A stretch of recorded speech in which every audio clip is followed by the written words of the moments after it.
Welcome to Sleepy Time Stories.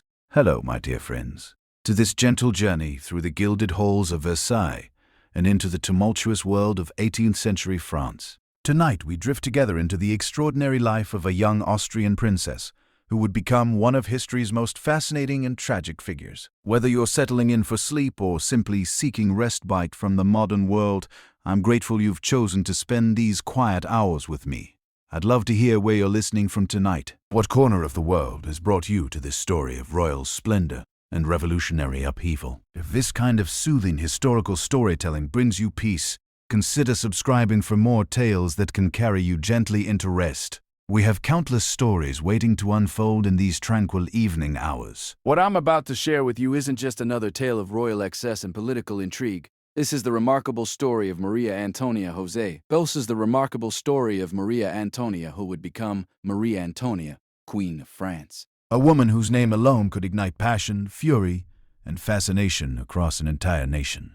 Have you ever wondered how a 14-year-old girl from Austria could become the most hated woman in France? The answer lies not in the simple narrative of a spoiled queen, but in a complex web of political machinations, cultural misunderstandings, and the violent birth pangs of modern democracy. Tonight, I'll take you inside the private chambers and public spectacles of Versailles, where a young woman struggled to navigate impossible expectations, while an entire kingdom teetered on the edge of revolution.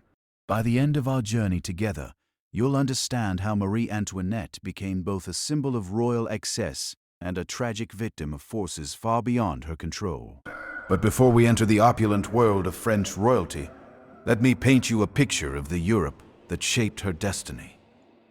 The year was 1755 when Maria Antonia was born into the Habsburg dynasty, rulers of the vast Austrian Empire. This was a world where marriages were treaties, where children were diplomatic tools, and where the fate of nations could rest on the shoulders of a teenage girl. The Holy Roman Empire stretched across Central Europe like a magnificent tapestry, with Vienna as its glittering capital. Here in the Hofburg Palace, Empress Maria Theresa ruled with an iron will disguised by maternal warmth. She had survived wars, political conspiracies, and the constant challenge of governing diverse peoples, speaking dozens of languages. Maria Theresa understood power in ways that would shape her daughter's destiny. She knew that survival in the treacherous world of European politics required not just intelligence and courage, but the ability to transform personal relationships into political alliances. When she looked at her beautiful daughter, Maria Antonia, she saw not just a child, but a future queen who could cement Austria's relationship with its ancient enemy, France. The little archduchess grew up surrounded by luxury that would make modern billionaires envious. The Schönbrunn Palace, her summer residence, contained over 1,400 rooms decorated with the finest art Europe could produce. Chinese porcelain competed with Flemish tapestries for wall space, while crystal chandeliers cast rainbow patterns across marble floors that had been polished to mirror perfection. Yet beneath this splendor lay the rigid structure of imperial protocol that governed every moment of Maria Antonia's young life. From the moment she could walk, the future Maria Antoinette was taught that her personal desires were secondary to the needs of the state. Her education focused not on literature or philosophy, but on the arts of pleasing others. She learned to dance with ethereal grace, to speak French with perfect pronunciation, and to maintain composure under the scrutinizing gaze of courtiers, who watched her every gesture for signs of weakness or strength. The young archduchess possessed a natural charm that would serve her well and doom her completely. Her laugh was described as musical, her manner as effortlessly engaging. She could make even the most pompous diplomat feel like the most interesting person in the room, a talent that her mother recognized as both a gift and a potential liability. Maria Theresa worried that her daughter's open nature might make her vulnerable to manipulation by those who would use her kindness against Austria's interests. These concerns proved prophetic when French ambassadors arrived in Vienna to negotiate the marriage treaty that would transform Maria Antonia into Marie Antoinette. The French court had specific requirements for their future queen that went far beyond diplomatic necessity. She would need to abandon not just her Austrian identity, but her Austrian loyalties, becoming completely French in thought, word and deed. The negotiations revealed the complex dynamics that would plague Marionette's entire reign. France needed this marriage to neutralize Austrian threat to French ambitions in Europe. But the French people harbored deep suspicions about any queen who came from their traditional enemy. The marriage would create a dauphin who was simultaneously essential to French policy and fundamentally mistrusted by French subjects. Maria Theresa understood these contradictions perfectly, but she also recognized that this marriage represented Austria's best hope for preventing another devastating war with France. The 7 Years' War had ended just a few years earlier, leaving both empires exhausted and desperate. E for stable peace. A Habsburg princess on the French throne could guarantee that peace for generations, making the personal sacrifice of one daughter worthwhile for the security of millions of subjects. The preparation for Maria Antonia's transformation began in earnest when she turned 13. French tutors arrived in Vienna to reshape not just her language skills, but her entire worldview. She was taught to think like a French princess, to understand French history from a French perspective, and to embrace French customs as naturally as breathing. This cultural conversion was systematic and thorough, designed to eliminate any trace of Austrian influence that might later be used against her by French critics. Yet, the very completeness of this transformation would eventually become one of Marie Antoinette's greatest vulnerabilities. By learning to be perfectly French, she would lose the Austrian identity that might have provided her with alternative sources of support during her later troubles. She was creating a self that existed only within the specific context of French royal approval, leaving her desperately dependent on maintaining the favor of people who were predisposed to distrust her foreign origins. The physical preparations for the marriage were equally elaborate and symbolically significant.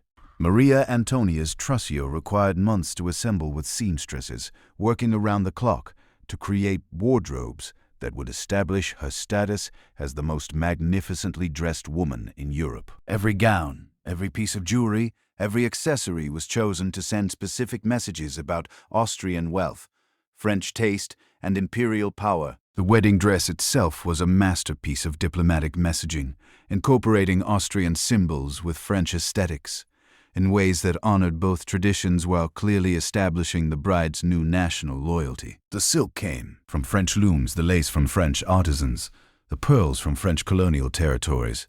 Even the threads used for embroidery were specifically chosen to demonstrate France's commercial and artistic superiority over its European rivals. But beneath these magnificent preparations lay a deeper transformation that would shape Marie Antoinette's entire approach to queenship. The Habsburg court that had raised her operated according to Spanish etiquette that emphasized dignity, formality, and careful distance between royalty and subjects. The French court she was entering celebrated a completely different style of royal behavior that prized charm, accessibility, and the ability to make courtiers feel personally connected to their sovereign. This difference in courtly expectations would create constant problems for Marie Antoinette throughout her reign. Behaviors that seemed natural and appropriate to someone raised in Austrian traditions would be interpreted by French observers as evidence of frivolity, manipulation, or dangerous foreign influence. Her attempts to adapt to French expectations would be seen as proof that she was abandoning the dignity appropriate to her royal position. The farewell ceremonies in Vienna were designed to emphasize the finality of Maria Antonia's transformation into Maria Antoinette. She was required to leave behind not just her family and homeland, but every personal possession that might remind her of her Austrian origins. The clothes she had worn, the books she had read, even the jewelry she had received as gifts from Austrian relatives were all abandoned at the border between the two empires. This symbolic death and rebirth was intended to demonstrate Marie Antoinette's complete commitment to her new French identity, but it also eliminated the personal anchors that might have helped her maintain psychological stability during the difficult lutations ahead. She was entering France as a woman without a past, expected to create an entirely new self that would satisfy impossible expectations, while navigating treacherous political currents that she barely understood. The journey from Vienna to Versailles took several weeks with elaborate ceremonies, at every major stop designed to introduce the future queen to her new subjects. These events revealed both the promise and the problems that would define Marie Antoinette's relationship with the French people. Crowds gathered enthusiastically to see their future queen, charmed by her youth, beauty, and apparent accessibility. Yet, even these early encounters contained warning signs of future troubles. Some observers noted that the young Dauphine seemed more Austrian than French in her mannerisms, while others criticized her apparent enjoyment of luxury and ceremony as evidence of inappropriate priorities. The very qualities that made her appealing as a person, her natural warmth and obvious pleasure in beautiful things, were being interpreted as potential character flaws that might make her unsuitable as a queen. As her carriage approached the gates of Versailles for the first time, 14-year-old Marie Antoinette could not have imagined that she was entering not just a palace, but a trap that would ultimately destroy her. The magnificent building that rose before her represented the pinnacle of royal power and artistic achievement, but it also embodied political and social contradictions that would soon tear France apart. The Palace of Versailles was more than just a residence for the royal family. It was a complete world unto itself, housing thousands of courtiers, servants and hangers on whose entire existence revolved around proximity to royal power. This artificial society operated according to rules that had evolved over generations, creating a complex ecosystem of rivalry, alliance, and intrigue that newcomers navigated at their peril. Marie Antoinette's first glimpse of her new home revealed both its splendor and its fundamental problems. The Hall of Mirrors stretched before her like a golden tunnel, its 17 arched windows reflecting endless images of courtiers who bowed and curtsied in perfect synchronization. Yet beneath this choreographed perfection lay financial realities that would soon become impossible to ignore. The very magnificence that was supposed to demonstrate French power was actually evidence of French weakness. Every chandelier, every piece of furniture, every decorative detail represented money that the royal treasury could not afford to spend. The palace that symbolized absolute monarchy was slowly bankrupting the kingdom it was meant to glorify, creating economic pressures that would eventually explode into revolutionary violence. Marie Antoinette's introduction to this glittering world began with ceremonies that would have exhausted someone twice her age. The formal presentation to the court required her to stand for hours while hundreds of nobles filed past, each one scrutinizing her appearance, her manner, her French pronunciation, for any sign of foreign inadequacy. These early encounters established patterns that would define her entire relationship with French aristocracy. The courtiers who surrounded her were not simply decorative figures enjoying royal hospitality. They were political actors whose fortunes depended entirely on their ability to influence royal decisions and gain access to the patronage that flowed from the throne. Every conversation was a negotiation. Every gesture carried multiple meanings, and every friendship concealed potential betrayal. Marie Antoinette entered this world with the emotional honesty of a teenager, completely unprepared for the sophisticated deceptions that governed daily life at Versailles. Her marriage to the Dauphin Louis, August, revealed immediately that her personal happiness would always be secondary to political necessity. The young man she wed was nothing like the romantic princes she had imagined during her sheltered childhood in Vienna. Louis August was awkward, introverted, and far more interested in mechanical devices than in the social graces that made court life bearable. Their wedding night was a disaster that established patterns of mutual incomprehension that would plague their relationship for years. The failure of their marriage to produce immediate heirs created a political crisis that transformed Marie Antoinette from a promising young Dauphine into a figure of national speculation and criticism. French succession law required legitimate male heirs to ensure dynastic stability, making the royal couple's private difficulties a matter of urgent public concern. Courtiers who had initially welcomed the charming Austrian princess began to whisper that perhaps she was barren, or worse, that she was deliberately avoiding pregnancy to serve Austrian rather than French interests. These rumors revealed the impossible position that Marie Antoinette occupied within French political culture. As a foreign princess, she was automatically suspected of divided loyalties.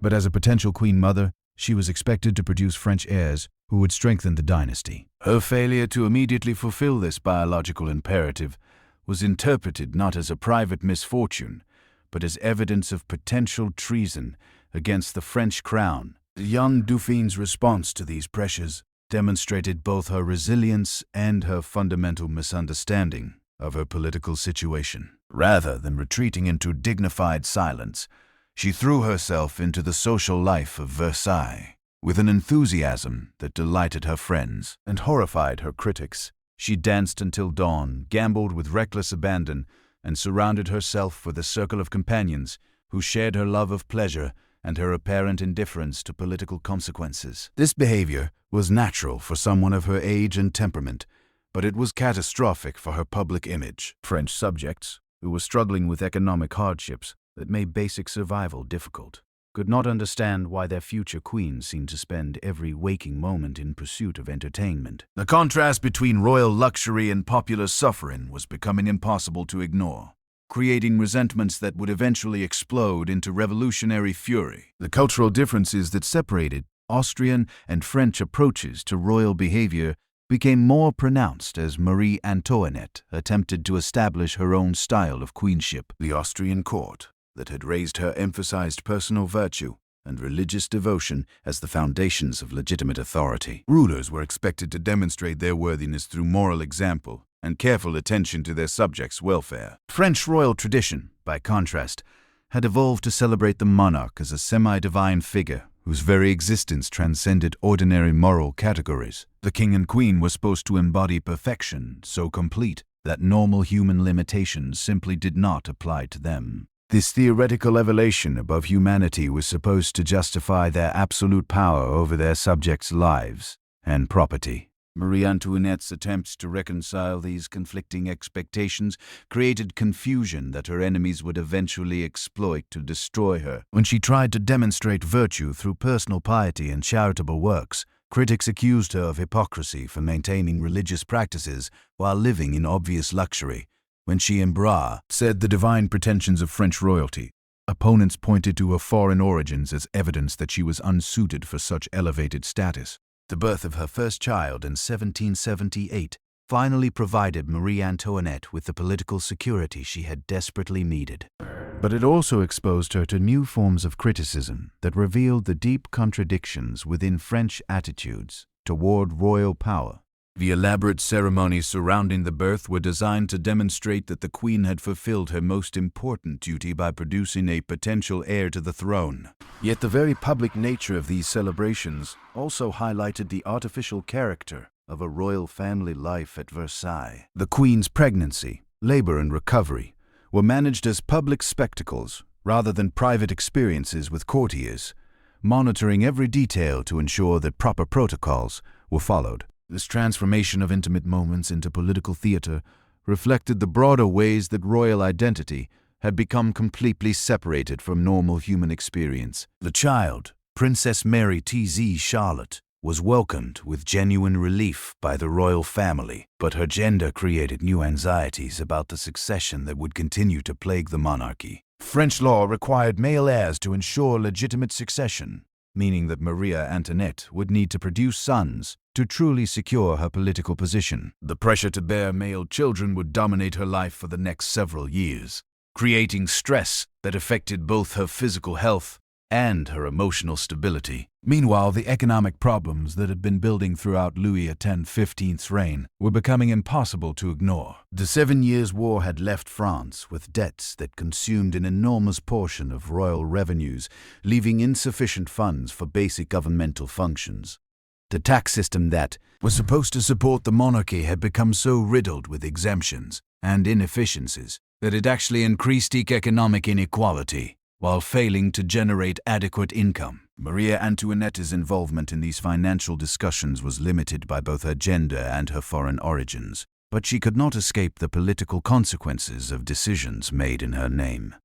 Every royal expenditure was scrutinized for evidence of wasteful spending, with particular attention paid to anything that could be attributed to the queen's supposed extravagance. Her clothes, her jewelry, her entertainment expenses all became symbols of royal indifference to popular suffering. The queen's patronage of arts and culture which should have enhanced her reputation as a sophisticated ruler, instead became evidence of her inappropriate priorities. The magnificent performances she sponsored at the Royal Opera were criticized as wasteful diversions from urgent governmental business. The artists and writers she supported were dismissed as parasites, whose creative work contributed nothing to France's economic recovery. These attacks on Marie Antoinette's cultural activities reflected broader changes in French intellectual life that were undermining traditional justifications for absolute monarchy. Enlightenment philosophers were developing new theories about political legitimacy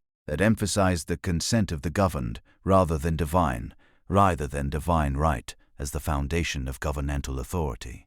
These ideas were spreading through French society via books, pamphlets, and salon conversations that gradually convinced educated people that their rulers were not divinely appointed figures, deserving automatic obedience. The Queen's Austrian origins made her particularly vulnerable to these new forms of political criticism, because they provided her enemies with ready-made arguments about her illegitimacy as a French ruler. Enlightenment thinkers who opposed absolute monarchy could point to Marie Antoinette as evidence that the royal family served foreign rather than French interests, making revolution seem like patriotic duty rather than treasonous rebellion. The birth of the DFA Louis Joseph in 1781 should have resolved the succession crisis that had plagued Marie Antoinette's early years as queen, but it actually intensified the political pressures she faced. The existence of a male heir meant that the monarchy's future was secure, but it also meant that the Queen's political value had been largely exhausted. She was no longer essential for dynastic continuity, making her expendable if political circumstances required a scapegoat for France's mounting problems. The elaborate celebrations surrounding the Dauphin's birth revealed how completely the royal family had become isolated from the economic realities facing their subjects. While ordinary French families struggled to afford basic necessities, Versailles was spending enormous sums on ceremonies designed to celebrate the arrival of another mouth that would need to be fed from public revenues. The contrast between royal celebration and popular suffering was becoming too obvious to ignore or excuse. Marie Antoinette's response to growing criticism demonstrated her fundamental inability to understand the political situation she faced. Rather than moderating her behavior to address popular concerns, she seemed to become more defiant in her pursuit of pleasure and more obvious in her display of wealth. This reaction was psychologically understandable for someone who had never experienced genuine adversity, but it was politically suicidal in a kingdom where revolutionary ideas were beginning to find receptive audiences. The Queen's friendship with Princess Lamballe and later with Gabrielle de Olignac created additional scandals that her enemies exploited to undermine her reputation. These relationships were probably innocent expressions of her need for genuine companionship in a world where most interactions were calculated political maneuvers. But in the febrile atmosphere of pre-revolutionary France, any close friendship between women was subject to malicious interpretation designed to destroy reputations and discredit political figures. The whispered accusations about Marie Antoinette's friendships revealed the poisonous nature of court gossip that would eventually consume her entirely. Every glance, every private conversation, every moment of apparent intimacy was dissected by courtiers whose own positions depended on their ability to provide scandalous intelligence to rival factions. The Queen's natural warmth, which had once charmed observers, now became evidence of dangerous emotional instability that supposedly made her unfit for the dignity required of French royalty. These personal attacks were particularly devastating because they targeted the very qualities that made Marie Antoinette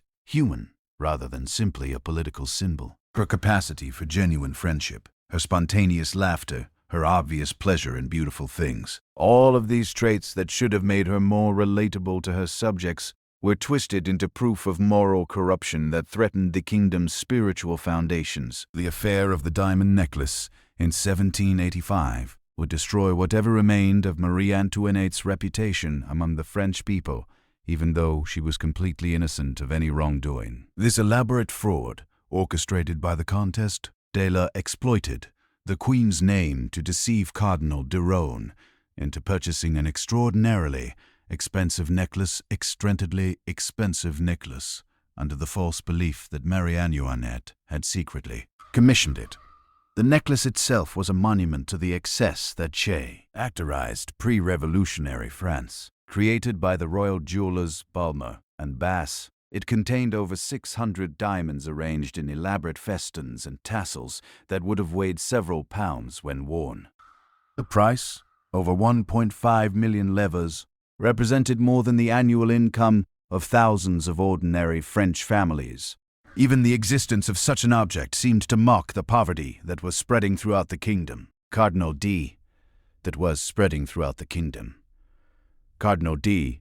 Rohan's willingness to believe that the Queen would secretly purchase such an extravagant piece revealed the extent to which Marie Antoinette's reputation for frivolous spending had become accepted even among sophisticated observers. The cardinal, despite his high rank and considerable intelligence, found it entirely plausible that the Queen would commission jewelry worth a fortune while France struggled with mounting debts and social unrest. The forged correspondence that convinced the cardinal of the Queen's involvement demonstrated remarkable skill in mimicking both her writing style and her supposed personality.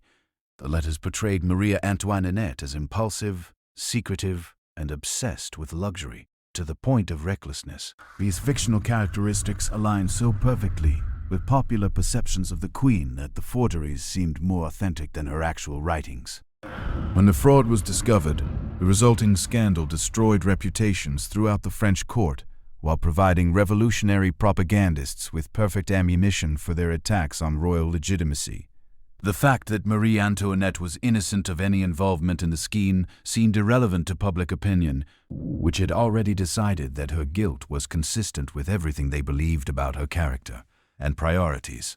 The trial of Cardinal de Rohan became a public spectacle that transformed a criminal proceeding into a referendum on royal authority itself. The cardinal's defense strategy centered on portraying himself as the victim of a conspiracy that exploited his naive trust in royal goodness. This approach required his lawyers to suggest that the Queen's reputation was so thoroughly corrupted that reasonable people could believe she would engage in elaborate deceptions to acquire expensive jewelry. Marie Antoinette's response to these accusations revealed both her political naivety and her genuine bewilderment at the hostility she faced from subjects she had tried to serve, according to her understanding of royal duty. She could not comprehend how her innocent desire for beautiful things had been transformed into evidence of moral depravity that supposedly threatened the kingdom's survival. Her confusion was genuine, but it was also politically fatal because it demonstrated her complete disconnection from the economic realities that shaped her subjects' daily lives. The Queen's attempts to rehabilitate her image through charitable works and public appearances only seemed to confirm popular suspicions about her motives and character. When she visited hospitals or distributed money to poor families, critics dismissed these activities as calculated attempts to manipulate public opinion rather than genuine expressions of royal compassion. Her foreign origins made it impossible for her to receive credit for good intentions because any virtuous behavior could be attributed to Austrian manipulation rather than French patriotism. The birth of her second son, Louis Charles, in 1785 provided temporary respite from political pressures, but it also highlighted the growing isolation of the royal family from their subjects' affections. The celebrations surrounding the birth were more subdued than those that had welcomed previous royal children, reflecting popular awareness that France could no longer afford magnificent ceremonies that had traditionally marked such occasions.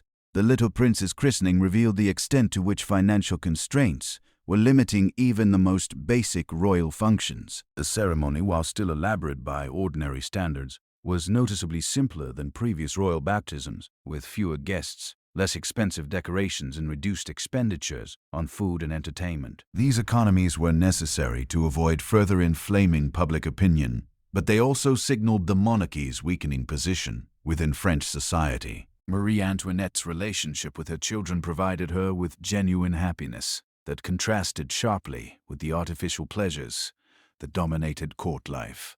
Her maternal instincts were strong and authentic, leading her to spend far more time with her offspring than was customary for royal mothers. This devotion to her children was admirable from a human perspective, but it created additional political problems because it seemed to confirm that her primary loyalties lay with her family rather than with France. The Queen's decision to have her children educated according to more natural principles, influenced by Enlightenment theories about childhood development, was misinterpreted as evidence of dangerous foreign influences, corrupting the next generation of French rulers.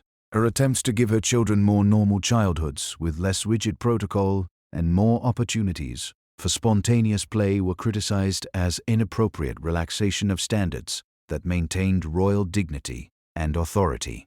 So the construction of the Petit Trianon, Marie Antoinette's private retreat within the grounds of Versailles, became the ultimate symbol of her supposed extravagance and indifference to popular suffering. This modest palace, which she had commissioned to provide herself with a space for more intimate gatherings and persona, reflection, was portrayed by her enemies as evidence of unlimited royal greed that consumed resources desperately needed for national welfare. The reality of the Petit Trianon was far more modest than its reputation suggested. The building itself was elegant but relatively small, designed to accommodate private dinners and informal entertainments rather than the massive ceremonial functions that characterized main palace life. The gardens surrounding it were beautiful but not extraordinarily expensive by the standards of aristocratic estates throughout Europe. Yet the symbolic importance of the Petit Trianon far exceeded its actual cost or significance. For Marie Antoinette's critics, it represented everything that was wrong with absolute monarchy. The ruler's ability to spend public money on personal whims while subjects struggled with poverty and injustice. The fact that the Queen used this retreat to escape from the ceremonial obligations that defined royal existence was interpreted as evidence that she rejected the responsibilities that justified her elevated position. The famous hameau, or mock village that Marie Antoinette created near the Petit Trianon, would become the most notorious symbol of royal disconnection from reality. This collection of rustic cottages where the Queen and her friends could play at being shepherdesses and dairy maids seemed to epitomize the artificial nature of aristocratic existence that revolutionary theorists condemned as fundamentally corrupt and parasitic. The irony was that Marie Antoinette's pastoral fantasies reflected genuine longing for the simple natural life that Enlightenment philosophers celebrated as morally superior to artificial court existence. Her desire to milk cows and gather eggs represented sincere attraction to rural virtues that were becoming increasingly popular among educated Europeans who felt alienated from urban sophistication and social pretension. But the Queen's ability to indulge these fantasies while real farmers struggled to feed their families made her pastoral games seem like cruel mockery of genuine rural poverty.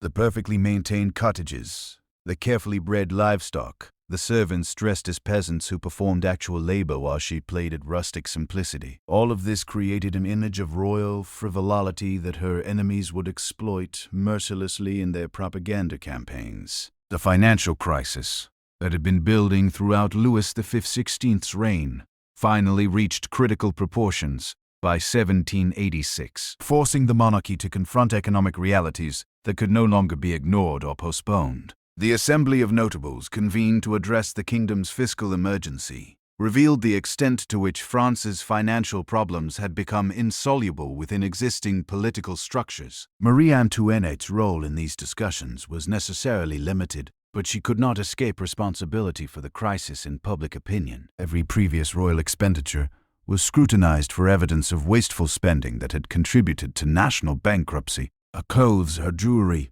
her entertainments, her building projects all became symbols of the systematic mismanagement that had brought France to the brink of collapse. The Queen's attempt to economize and demonstrate fiscal responsibility came too late to affect public perceptions that had already crystallized around her image as the primary cause of France's financial difficulties. When she reduced her household expenses and candled expensive ceremonies, critics dismissed these efforts as calculated political theater designed to deflect blame rather than genuine recognition of past mistakes. The growing influence of Enlightenment ideas about political legitimacy made Marie Antoinette's position increasingly untenable regard. Less of her personal behavior or reform efforts. The fundamental premise of absolute monarchy that royal authority derived from divine appointment rather than popular consent, was being challenged by intellectuals who argued that legitimate government required the approval of the governed. These new theories about political legitimacy made Marie Antoinette's foreign origins a permanent liability that could not be overcome through good behavior or successful policy implementation. As long as she remained Austrian by birth, she could be portrayed as an alien presence whose interests were fundamentally incompatible with French welfare. The very qualities that had once made her an attractive diplomatic bride, her Habsburg connections and Austrian upbringing, now became evidence of her essential unsuitability for French queenship. The convening of the Estates General in 1789, the first such assembly in over 150 years, marked the beginning of the end for the old regime that had shaped Marie Antoinette's entire adult life. This unprecedented gathering of representatives from all three estates of French society created a forum for expressing grievances that had been accumulating for generations without adequate political outlets. The Cadellions, or lists of grievances submitted by constituencies throughout France, revealed the depth of popular resentment against royal policies and aristocratic privileges. Many of these documents specifically mentioned the Queen as a symbol of everything that needed to be reformed or eliminated in French government and society. Her name had become synonymous with the abuse of power that revolutionary theorists identified as the root cause of France's problems. Marie Antoinette's response to these attacks demonstrated her continued inability to understand the political transformation that was destroying the world she had known. She seemed genuinely bewildered by the hostility directed toward her personally, unable to comprehend how her innocent enjoyment of royal prerogatives had been transformed into evidence of criminal indifference to popular suffering. The early stages of the revolution created opportunities for the royal family to adapt to changing political circumstances and potentially preserve some form of constitutional monarchy. Marie Antoinette's influence during this crucial period would prove decisive in determining whether such compromises were possible or whether the logic of revolutionary change would ultimately demand the complete destruction of royal authority. Her private correspondence during these months revealed the psychological pressure she faced as the familiar world of absolute monarchy crumbled around her. The ceremonies, protocols, and social relationships that had defined her existence for nearly 20 years were dissolving, leaving her without reliable guides for navigating the new political landscape, that was emerging from revolutionary upheaval. The October days of 1789, when Parisian women marched to Versailles, demanding bread and forcing the royal family to return to Paris, marked the end of Marinette's life as she had known it. The magnificent palace that had been her home became a museum of royal excess, while she found herself a virtual prisoner in the Tuileries palace under the watchful eyes of revolutionary guards who viewed her as a potential enemy of the people. The transition from Versailles to the Tuileries Palace represented far more than a simple change of residence. For Marie Antoinette, it symbolized the complete collapse of everything she had understood about royal authority and her place in French society. The palace that had once showcased absolute monarchy's magnificent power now stood empty, its halls echoing with memories of ceremonies that would never again take place. In the Tuileries, surrounded by revolutionary guards who watched her every movement, the Queen found herself living under conditions that would have been unimaginable just months earlier.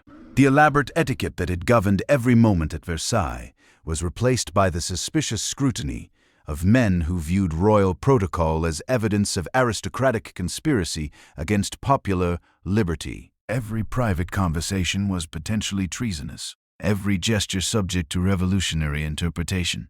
The psychological impact of this transformation cannot be overstated. Marie Antoinette had spent her entire adult life within systems designed to reinforce her elevated status and shield her from direct contact with subjects who might challenge royal authority. Now she faced daily reminders that this authority had evaporated, leaving her vulnerable to forces she barely comprehended and certainly could not control. Her correspondence during this period reveals a woman struggling to maintain dignity while confronting the reality that her previous understanding of queenship had become not just irrelevant, but actively dangerous. The very qualities that had once defined successful royal behavior, the display of magnificence and the maintenance of ceremonial distance from ordinary subjects, were now interpreted as proof of anti-revolutionary sentiment that threatened the new political order. The children's education became a particular source of anxiety, as Marie Antoinette recognized that her traditional approaches to royal upbringing were incompatible with revolutionary ideologies about equality and citizenship. The Dauphin, who should have been preparing for eventual succession to the throne, instead found himself learning lessons about popular sovereignty that contradicted everything his parents had taught him about divine right and hereditary authority. Marie Antoinette attempts to shield her children from the harsh realities of their situation reflected both maternal instinct and political calculation. She understood that the survival of the monarchy might depend on the next generation's ability to adapt to changing circumstances.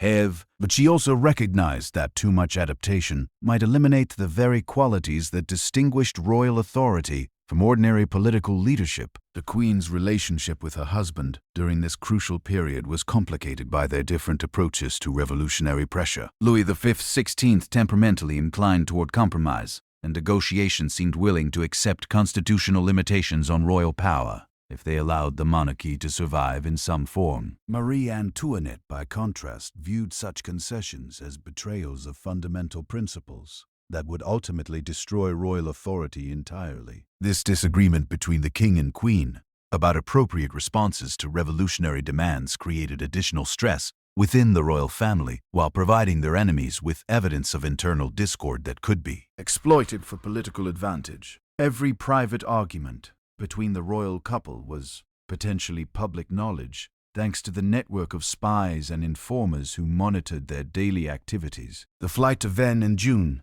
1791 represented Marie Antoinette's most desperate attempt to escape the revolutionary trap that was closing around her family.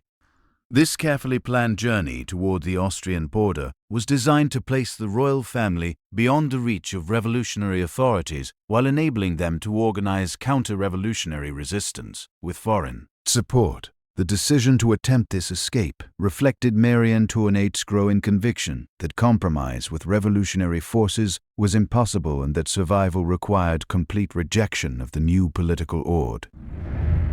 Her Austrian origins, which had always been a political liability, now seemed like potential salvation if they could provide access to military assistance from her brother, Emperor Leopold II. The planning for the flight revealed both the Queen's determination and her continued disconnection from practical realities. The elaborate preparations, including specially constructed carriages and carefully coordinated timing, demonstrated sophisticated organizational capabilities. Yet the entire scheme was based on assumptions about popular loyalty and foreign intervention that proved catastrophically incorrect. The failure of the Varennes escape transformed Marie Antoinette from a political prisoner into an active enemy of the revolution in the eyes of French public opinion. The evidence of her attempted flight seemed to confirm every accusation that had been made about her foreign loyalties and anti-revolutionary conspiracies. Her innocence or guilt regarding specific charges became irrelevant compared to the symbolic meaning of her actions. The return journey to Paris provided Marie Antoinette with her first direct exposure to the depth of popular hatred that her name could inspire. The crowds that gathered along the route made no attempt to maintain the respectful silence that had once greeted royal processions. Instead, they shouted accusations and threats that left no doubt about their feelings toward the woman they blamed for France's problems. This confrontation with unfiltered popular opinion was psychologically devastating for someone who had spent her entire adult life insulated from direct criticism. The elaborate courtesy systems that had characterized court life at Versailles had protected Marie Antoinette from understanding how completely her public image had been destroyed by years of propaganda and scandal. The massacre of the Champ de Mars in July 1791, when Nationale Guard troops fired on protesters demanding the king's abdication, demonstrated that revolutionary politics were becoming increasingly radical and violent. Marie Antoinette understood that these escalating tensions made her position more precarious while also creating opportunities for counter-revolutionary forces that might restore royal authority through military intervention. Her secret correspondence with foreign courts during this period revealed the complexity of her situation as both a French queen and an Austrian archduchess. The letters she sent to her brother and other European rulers seeking military assistance were treasonous by revolutionary standards. But they represented logical attempts to preserve royal authority through legitimate diplomatic channels. The Declaration of Pillnitz, issued by Austria and Prussia in August 1791, seemed to offer hope for foreign intervention that might restore the French monarchy. This document declared that the restoration of royal authority in France was a matter of common interest to all European sovereigns, suggesting that military assistance might be forthcoming if other diplomatic efforts failed. Marie Antoinette's reaction to the Declaration of Pillnitz revealed both her political desperation and her continued misunderstanding of revolutionary dynamics. She interpreted this diplomatic statement as evidence of imminent military support that would soon liberate her family from revolutionary captivity. In reality, the declaration was primarily designed to satisfy aristocratic immigrants without committing the signatory powers to expensive military intervention. The war that began in April 1792 between France and Austria placed Marie Antoinette in an impossible position that made her destruction almost inevitable. As French queen, she was expected to support her adopted country's military efforts against foreign enemies. As Austrian archduchess, she naturally hoped for Austrian victory that might restore her family's authority and security. Revolutionary propagandists exploited this conflict of loyalties to portray Marie Antoinette as an active collaborator with France's enemies who was providing military intelligence and strategic guidance to foreign armies. These accusations were largely fabricated, but they were plausible enough to convince people who already suspected her of anti-French sympathies. The storming of the Tuileries Palace on August 10, 1792, marked the end of whatever remained of royal authority in revolutionary France. The brutal massacre of Swiss guards who defended the palace demonstrated that revolutionary violence had reached levels that made any restoration of monarchy extremely unlikely. Marie Antoinette's survival of this attack was almost miraculous, but it also ensured that she would face even more serious charges in whatever legal proceedings might follow. The imprisonment of the royal family in the Temple Tower created conditions that were deliberately designed to break their spirits and demonstrate the complete reversal of traditional power relationships. The medieval fortress that became their prison was chosen specifically for its associations with royal captivity during previous periods of political upheaval. Life in the Temple Tower stripped away the last vestiges of royal ceremony and protocol that had defined Marie Antoinette's existence for over 20 years. Simple rooms, plain furniture, and basic meals represented deliberate rejection of the luxury that revolutionaries associated with aristocratic oppression of the common people. The Queen's behavior during her imprisonment revealed remarkable resilience and dignity that contrasted sharply with the frivolous image that had dominated her public reputation. Faced with genuine adversity for the first time in her life, she discovered reserves of strength and courage that enabled her to maintain composure under conditions that would have broken many people. Her relationship with her children during this period provided the only source of genuine comfort available to her in captivity. The enforced intimacy of prison life allowed her to develop closer bonds with her offspring than had been possible during the ceremonial obligations that had structured family interactions at Versailles. The execution of Louis XVI in January 1793 eliminated whatever hope Marie Antoinette might have harbored for a negotiated settlement that could preserve royal authority in some form. Her husband's death made her situation desperate in ways that went far beyond personal grief, because it demonstrated that revolutionary justice was prepared to eliminate royal authority completely rather than simply limiting its power. The Widow Café, as Marie Antoinette was now officially designated, faced charges of treason that carried automatic death sentences under revolutionary law. The legal proceedings against her were designed less to determine guilt or innocence than to provide public justification for eliminating the most prominent symbol of the old regime that the revolution had been created to destroy. The separation from her children, who were kept in different parts of the temple tower under separate guard, represented perhaps the cruelest aspect of her final imprisonment. Marie Antoinette's maternal instincts, which had provided her with purpose and identity during the darkest moments of revolutionary captivity, were deliberately frustrated by captives who understood that this psychological torture was more effective than physical abuse. Her transfer to the Concierge in August 1793 placed her in conditions that were designed to demonstrate the complete degradation of royal dignity before execution. The former palace that had been converted into a revolutionary prison contained cells that had once housed common criminals, making the symbolic reversal of her circumstances unmistakably clear. The trial of Marie Antoinette before the Revolutionary Tribunal was a carefully orchestrated political spectacle rather than a genuine legal proceeding. The charges against her, ranging from correspondence with foreign enemies to corruption of her children with counter-revolutionary ideas, were designed to justify a predetermined verdict rather than to establish facts through evidence and testimony. Her defense attorney, Claude Chauveau-Lagarde, faced an impossible task in representing someone whose symbolic significance far exceeded any specific crimes she might have committed. The Queen's guilt or innocence regarding particular accusations was irrelevant to a tribunal that had been created to eliminate enemies of the revolution rather than to administer impartial justice. Marie Antoinette's behavior during her trial revealed the personal transformation that had occurred during her years of revolutionary captivity.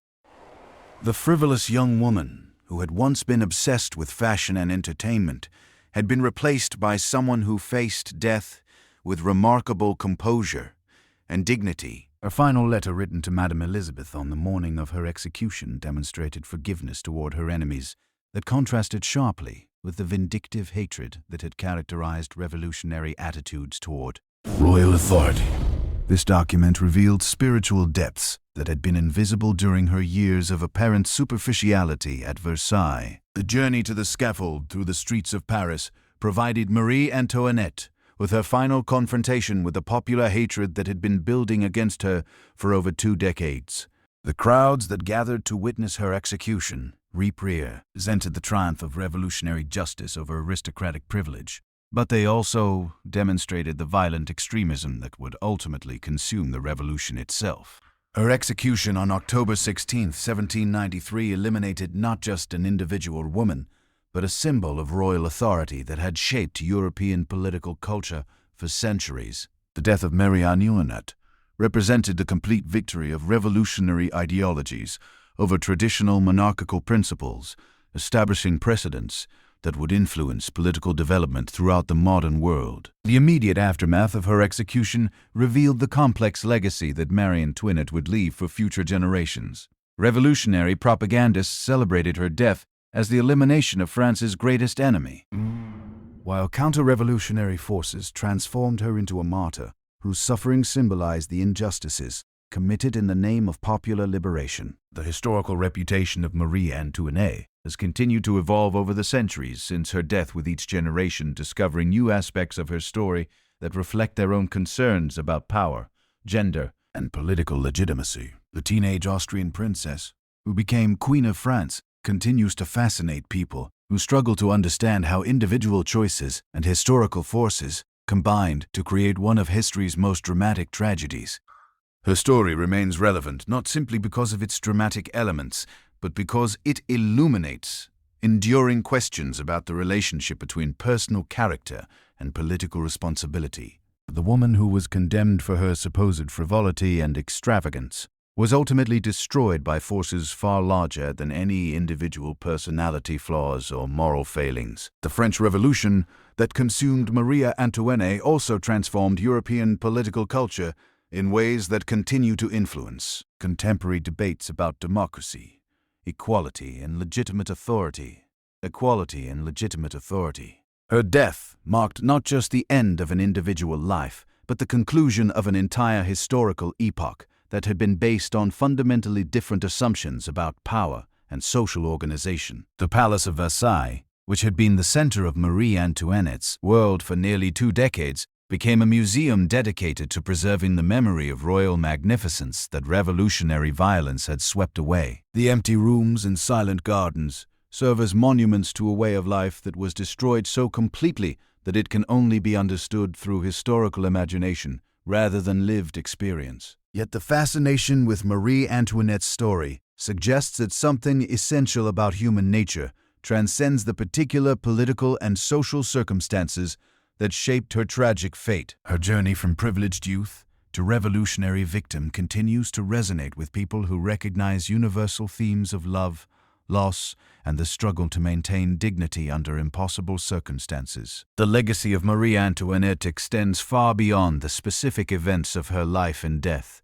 to encompass broader questions about how societies create scapegoats for systemic problems that cannot be solved through individual punishment.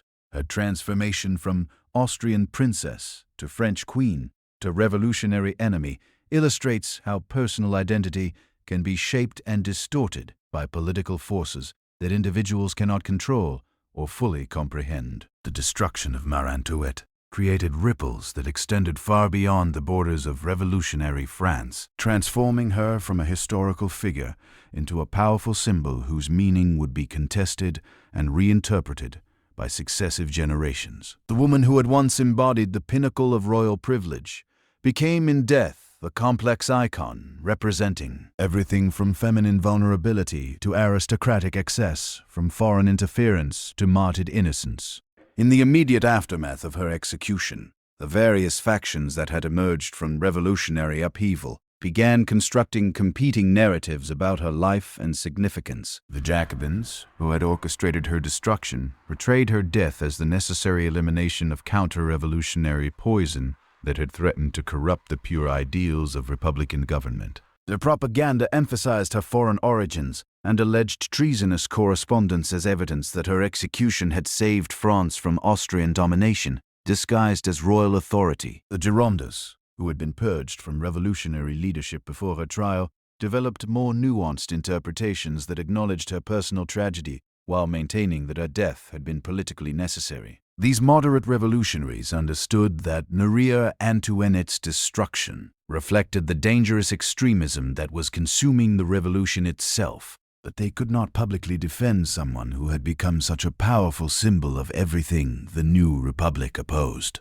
Counter-revolutionary forces both within France and in the immigrant communities scattered across Europe immediately began transforming Marie Antoinette into a martyr whose suffering symbolized the injustices committed in the name of popular liberation.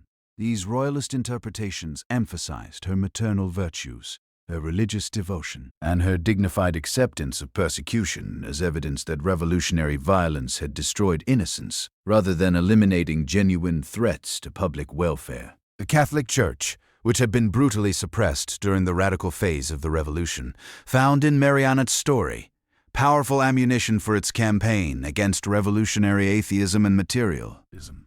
A final letter, with its expressions of forgiveness for her enemies and submission to divine will, became a sacred text that demonstrated the spiritual superiority of Christian resignation over revolutionary vengeance. European monarchs, who had initially been cautious about intervening in French affairs, used Marie Antoinette's execution as justification for more aggressive military campaigns against revolutionary France. Her death provided them with a compelling moral argument that transcended the dynastic interests that had previously motivated their opposition to revolutionary government. The Austrian Empress, Marie Antoinette's niece, declared that her aunt's martyrdom had created sacred obligations that could only be fulfilled through the complete restoration of legitimate monarchy in France. The artistic and literary responses to Marie Antoinette's death revealed the profound cultural impact of her destruction on European consciousness. Painters created dramatic canvases depicting her final moments with religious imagery that emphasized her transformation from worldly queen to spiritual martyr. These works often portrayed her as a figure of almost supernatural serenity surrounded by symbols of divine approval that contrasted sharply with the revolutionary chaos that had consumed her earthly existence. Writers throughout Europe composed poems, plays, and novels that explored the moral and political implications of her fate. These literary works often used her story as a vehicle for examining broader questions about justice, mercy, and the relationship between individual suffering and historical necessity. The most sophisticated of these artistic responses recognized that her tragedy reflected not just personal misfortune, but the collision between traditional social structures and revolutionary ideologies that neither side fully understood or controlled.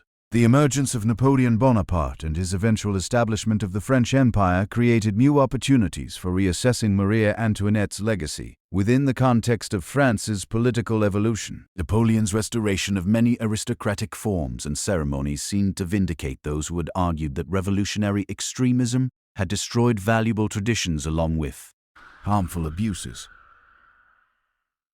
The emperor's own marriage to Marie Louise of Austria created symbolic parallels with Marie Antoinette's earlier union that suggested the possibility of reconciling revolutionary achievements with monarchical stability. The Bourbon Restoration that followed Napoleon's defeat provided official opportunities for rehabilitating Marie Antoinette's reputation and honoring her memory as a victim of revolutionary excess. The new government commissioned memorials and ceremonies designed to demonstrate that France had learned to distinguish between legitimate criticism of royal policies and the destructive extremism that had led to regicide and terror. These official commemorations were carefully crafted to promote national reconciliation rather than counter-revolutionary vengeance. However, the process of historical rehabilitation revealed deep divisions within French society about the meaning and legacy of the revolutionary period. Liberal intellectuals who supported constitutional monarchy and gradual reform argued that Marie Antoinette's personal tragedy should not obscure the genuine abuses that had made revolutionary change necessary. They maintained that her death, while regrettable, had been the inevitable consequence of a political system that had become incompatible with modern ideas about government and citizenship. Conservative thinkers, by contrast, used her story to demonstrate the inherent dangers of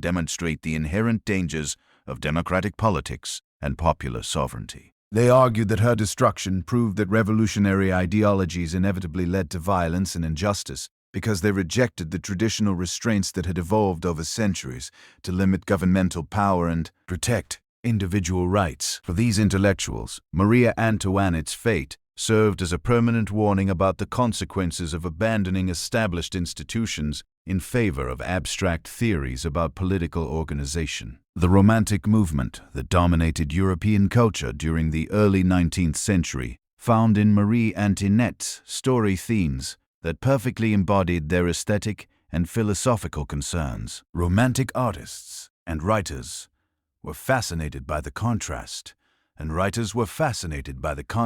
between her youthful beauty and her tragic fate. Seeing in her destruction evidence of the sublime forces that shaped human destiny beyond individual control or comprehension. Her transformation from carefree princess to suffering queen to martyred victim provided romantic creators with a narrative arc that demonstrated their favorite themes about the relationship between innocence and experience, beauty and mortality, love and loss. The development of modern historical scholarship during the 19th century created new opportunities for examining Marie Antoinette's life and death through systematic analysis of documentary evidence rather than political propaganda or artistic imagination.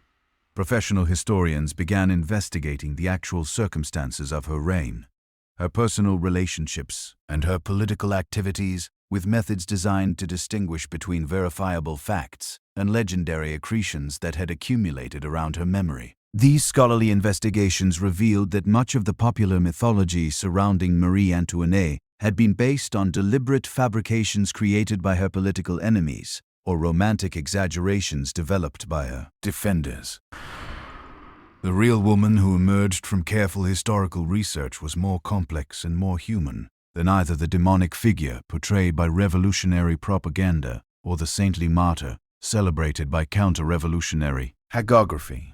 The famous phrase, "let them," eat cake which had been attributed to Marie Antoinette as evidence of her callous indifference to popular suffering was demonstrated to be a complete fabrication that had been circulating in European literature long before she was born. Similar investigation revealed that many other accusations against her had been based on court gossip, political speculation, or deliberate misinformation, rather than documented evidence of actual misconduct. Yet, these scholarly corrections had limited impact on popular understanding of Marie Antoinette's historical significance, because her symbolic meaning had become more important than factual accuracy about her personal behavior. The woman who had been destroyed by revolutionary justice continued to serve as a powerful representation of broader conflicts between tradition and innovation, privilege and equality, foreign influence, and national sovereignty that transcended the specific circumstances of 18th century France. The emergence of feminist intellectual movements during the 19th and 20th centuries created new frameworks for interpreting Marie Antoinette's story that emphasized gender dynamics rather than purely political or religious themes. Feminist scholars argue that her destruction reflected not just revolutionary hostility toward royal authority,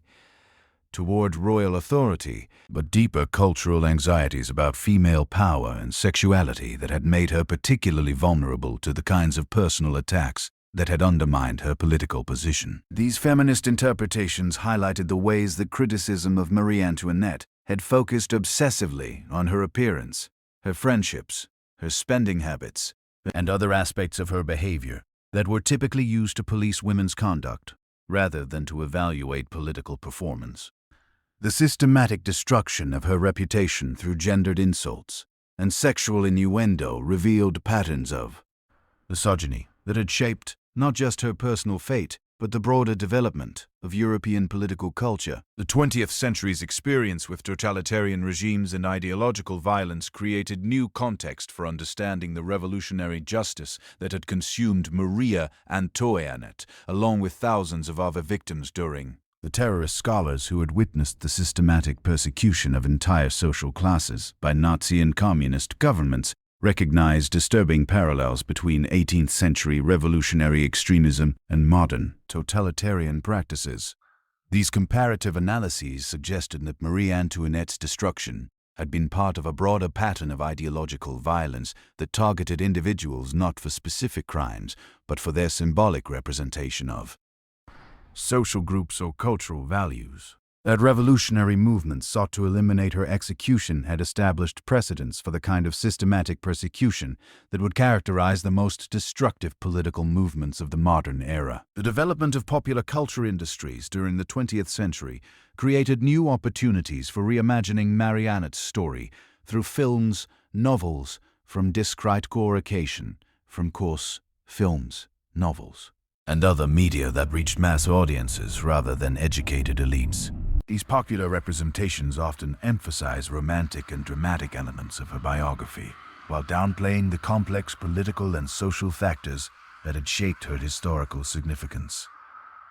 Hollywood productions in particular tended to portray her as a tragic romantic heroine, whose personal relationships and emotional experiences were more important than the broader historical forces that had determined her fate. These cinematic interpretations often reflected contemporary American values about individualism, consumer culture, and gender relations rather than serious engagement with 18th century European politics. Our history?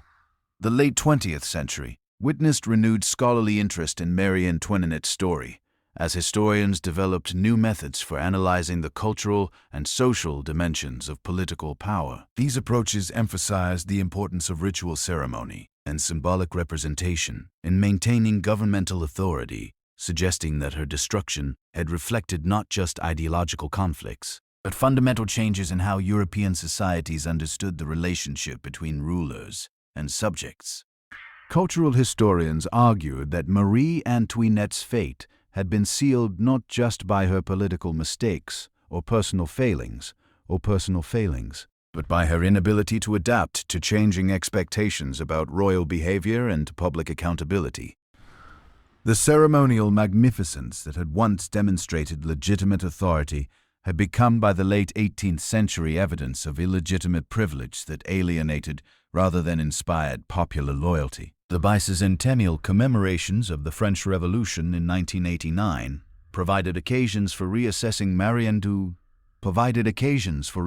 Marianne's historical significance within the context of France's ongoing struggles to balance democratic ideals with respect for individual rights and cultural traditions. These official celebrations revealed continuing divisions within French society about the legacy of revolutionary violence and the appropriate relationship between historical memory and contemporary political identity.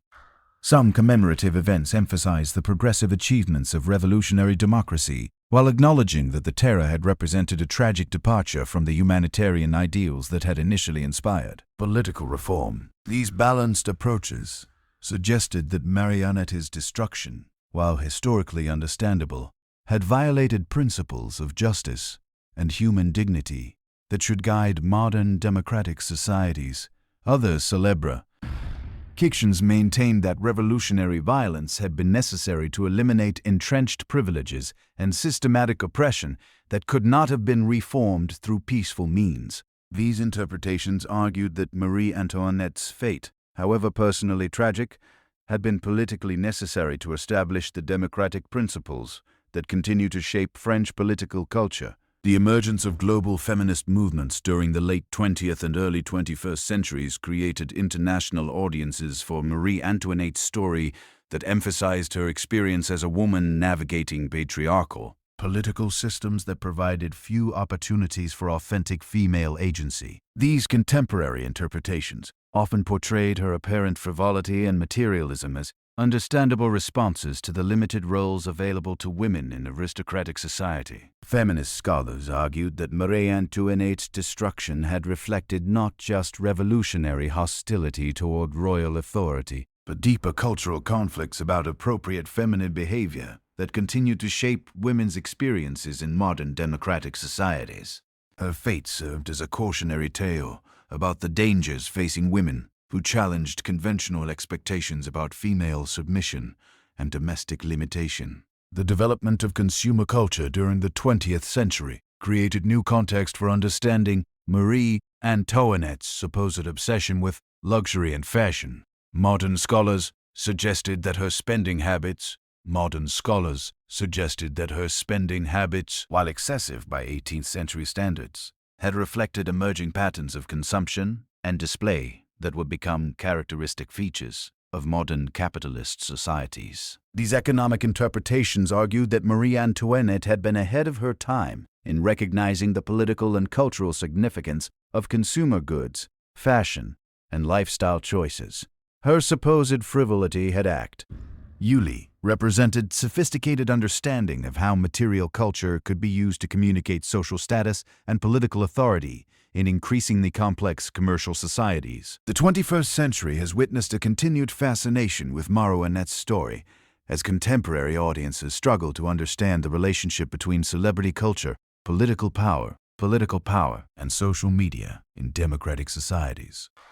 Her experience of being simultaneously celebrated and vilified by public opinion seems remarkably relevant to modern debates about the role of personality and image in political leadership.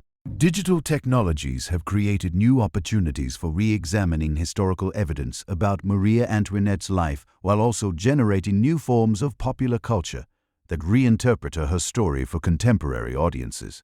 Online communities dedicated to studying her biography have produced scholarship that challenges traditional academic boundaries while creating more democratic access to historical knowledge and interpretation. The enduring fascination with Marie Antoinette's story reflects not just interest in 18th century French history, but contemporary concerns about power, privilege, gender, and justice that transcend specific historical periods or cultural contexts. Her transformation from Austrian princess to French queen to revolutionary victim continues to provide insights into the complex relationships between individual agency and historical forces that shape human destiny.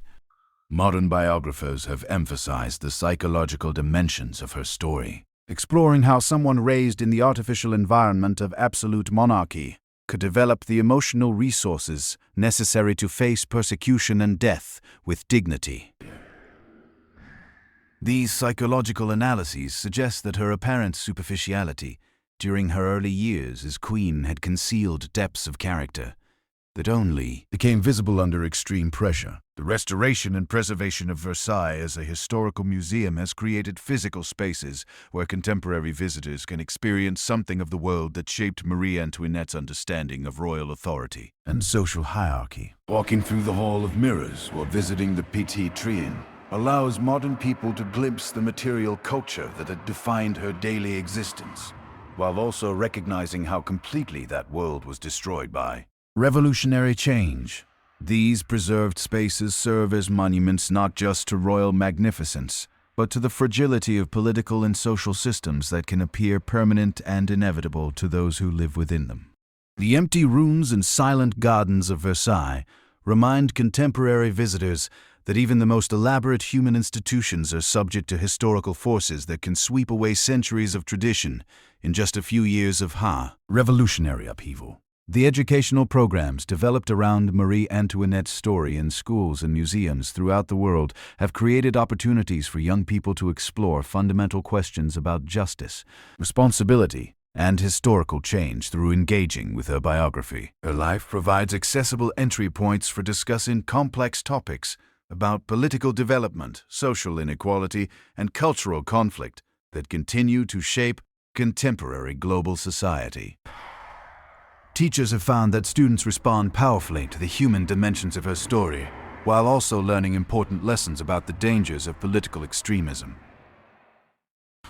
The importance of understanding different historical perspectives and the complex relationships between individual choices and social circumstances.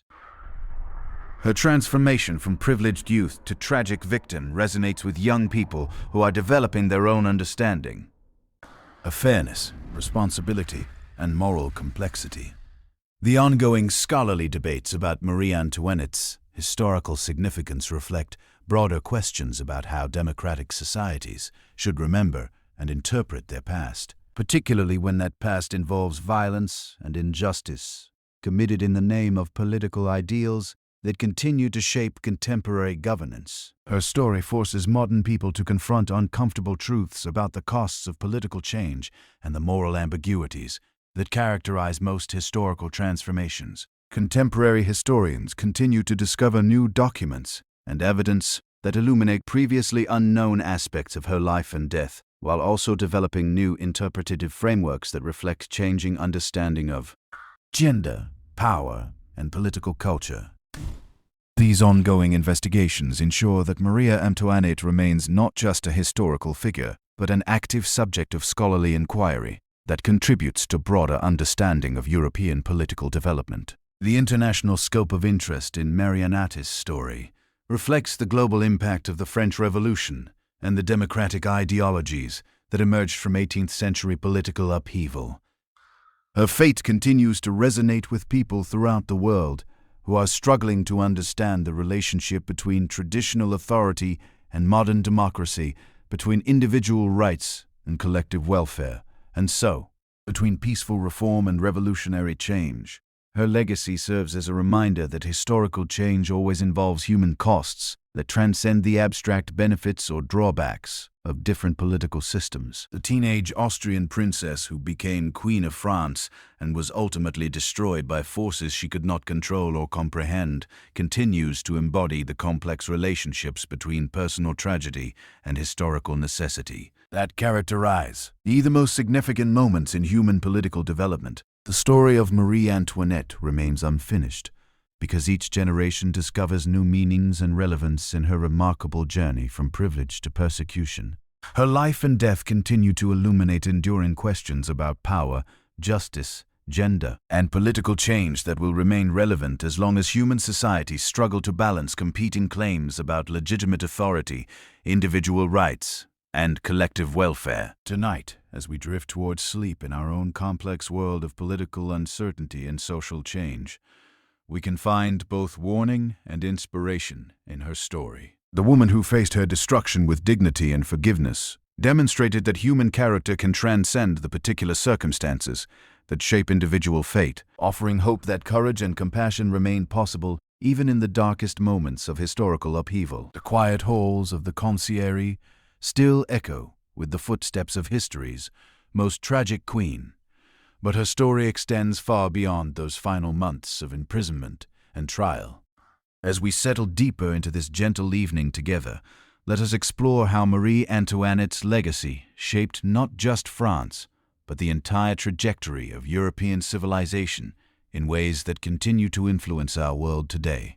The immediate aftermath of her execution created ripples that spread across the continent like stones thrown into still water. In the salons of Vienna, her childhood home, courtiers who had once danced with the young archduchess found themselves grappling with a new reality, where royal blood offered no protection from popular fury. The Empress Maria Theresa's carefully constructed diplomatic marriages designed to create lasting peace between ancient enemies had instead produced a martyrdom that would inspire counter-revolutionary movements for generations. Ends to come, the Austrian court's response to Marie Antoinette's death revealed the profound psychological impact her destruction had on traditional European monarchy. Emperor Francis II, her nephew, commissioned elaborate memorial services that transformed her from a political liability into a sacred symbol of royal suffering. These ceremonies were more than mere family grief. They represented a fundamental shift in how European rulers understood their relationship with their subjects and their vulnerability to popular uprising. The private letters exchanged between European courts during this period reveal a level of fear and uncertainty that had been unimaginable just a few years earlier. Kings and queens who had once viewed their authority as divinely ordained and permanently secure now found themselves questioning whether their own subjects harbored similar revolutionary sentiments. The comfortable assumptions that had governed aristocratic life for centuries were crumbling, leaving even the most powerful rulers feeling exposed and vulnerable. In Prussia, Frederick William II ordered his diplomats to study every detail of the French revolutionary process, seeking to understand how such apparently stable institutions could collapse so completely and so rapidly. These analyses focused particularly on Marie Antoinette's role in the monarchy's destruction, attempting to identify the specific mistakes that had made royal authority so vulnerable to popular attack. The Prussian court concluded that her foreign origins had been exploited by revolutionary propagandists, leading to new policies requiring future royal marriages to emphasize national rather than international political considerations. The British response to Marie Antoinette's execution demonstrated the complex relationship between democratic ideals and monarchical institutions that would characterize political elopement throughout the 19th century.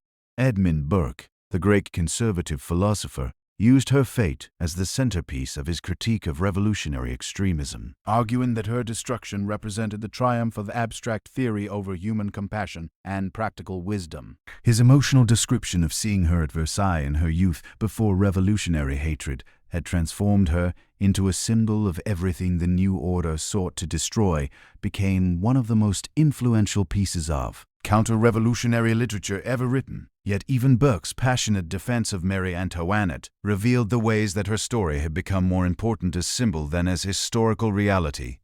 His famous description of her as a glittering vision of royal grace was based on a brief encounter that had occurred decades earlier, suggesting that his grief was for an idealized representation of monarchical legitimacy, rather than for the complex human being who had actually faced revolutionary justice. This transformation of Marie Antoinette, from person into symbol, would characterize responses to her legacy for centuries to come. The impact of her death on European literature and arts created new genres of expression that explored themes of innocence, destroyed by political fanaticism. The romantic movement that emerged during the early 19th century found in her story perfect embodiment of their fascination with beauty, suffering in the sublime forces that shaped human destiny. Poets throughout Europe composed elaborate verses that portrayed her as a figure of almost supernatural purity, whose destruction had revealed the essential barbarity underlying revolutionary claims about human progress and enlightenment. These artistic responses often emphasize the maternal dimensions of her tragedy, focusing on her separation from her children and her fears for their welfare as evidence of her fundamental humanity. beneath the artificial conventions of royal protocol. The image of the grieving mother, torn from her offspring by political necessity, resonated powerfully with audiences who could identify with parental love. Even if they could not understand the complexities of 18th century court politics, this emphasis on her maternal suffering helped transform public perception of Marie Antoinette from frivolous queen to tragic woman, making her story accessible to people who had little interest in aristocratic privilege or political theory. The religious dimensions of responses to her execution revealed the complex relationship between Christianity and revolutionary ideology that would influence European political culture throughout the modern period. Catholic theologians argued that her dignified acceptance of persecution demonstrated the spiritual superiority of Christian resignation over revolutionary vengeance, while Protestant thinkers emphasized her final letters' expressions of forgiveness as evidence that true faith could transcend political hatred and personal resentment. These religious interpretations of her death created new forms of popular devotion that treated her as an unofficial martyr whose intercession might provide protection for other victims of political persecution. Prayers composed in her memory circulated throughout Catholic Europe, while Protestant communities developed their own forms of commemoration that emphasized her moral example rather than her potential sainthood. The fact that these religious responses crossed denominational boundaries demonstrated the universal appeal of her story as an example of faith triumphant over worldly suffering. The emergence of Napoleon Bonaparte and his transformation of revolutionary France into an empire created new opportunities for reassessing Marie Antoinette's legacy within the context of French political evolution. Napoleon's restoration of court ceremony and aristocratic titles seemed to vindicate those who had argued that revolutionary extremism had destroyed valuable traditions along with harmful abuses. The emperor's marriage to Marie Louise of Austria created symbolic parallels with Marie Antoinette's earlier union that suggested the possibility of reconciling revolutionary achievements with monarchical stability. Yet Napoleon's own complex relationship with Marie Antoinette's memory revealed the continuing political sensitivity of her legacy, even decades after her death. While he restored many aristocratic forms and ceremonies, he was careful to avoid direct rehabilitation of her reputation, understanding that any appearance of counter-revolutionary sympathy might undermine his authority with the former revolutionaries who formed crucial components of his political coalition. His silence about her fate spoke volumes about the continuing power of revolutionary mythology to shape French political discourse.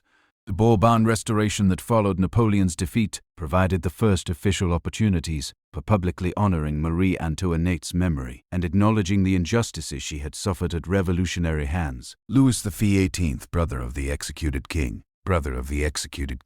commissioned elaborate memorial ceremonies designed to demonstrate that France had learned to distinguish between legitimate criticism of royal policies and the destructive extremism that had led to regicide and terror. These commemorations were carefully crafted to promote national reconciliation rather than counter-revolutionary vengeance. The chapel built at the site of her grave became a pilgrimage destination that attracted visitors from throughout Europe who sought to pay respects to someone they viewed as a victim of political fanaticism. The simple monument erected in her honor, deliberate, contrasted with the elaborate tombs that characterized traditional royal burials, emphasizing her transformation from worldly queen to spiritual martyr. The flowers and prayers left by anonymous visitors demonstrated that her story continued to resonate with ordinary people who found in her fate reflection of their own struggles with forces beyond their control. The development of modern historical scholarship during the 19th century created new opportunities for examining Marie Antoinette's life and death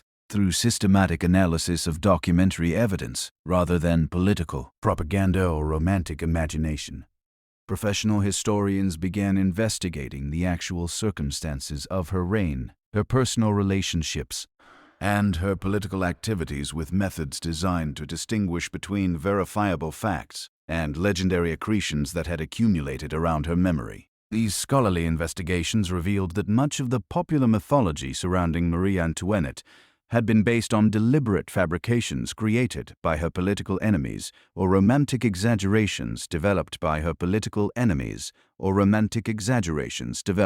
her defenders. The systematic examination of court records, diplomatic correspondence, and financial documents painted a picture of someone far more complex and human than either the demonic figure portrayed by revolutionary propaganda or the saintly martyr celebrated by counter-revolutionary literature. The famous phrase attributed to her about letting people eat cake was demonstrated to be a complete fabrication that had been circulating in European literature long before she was born.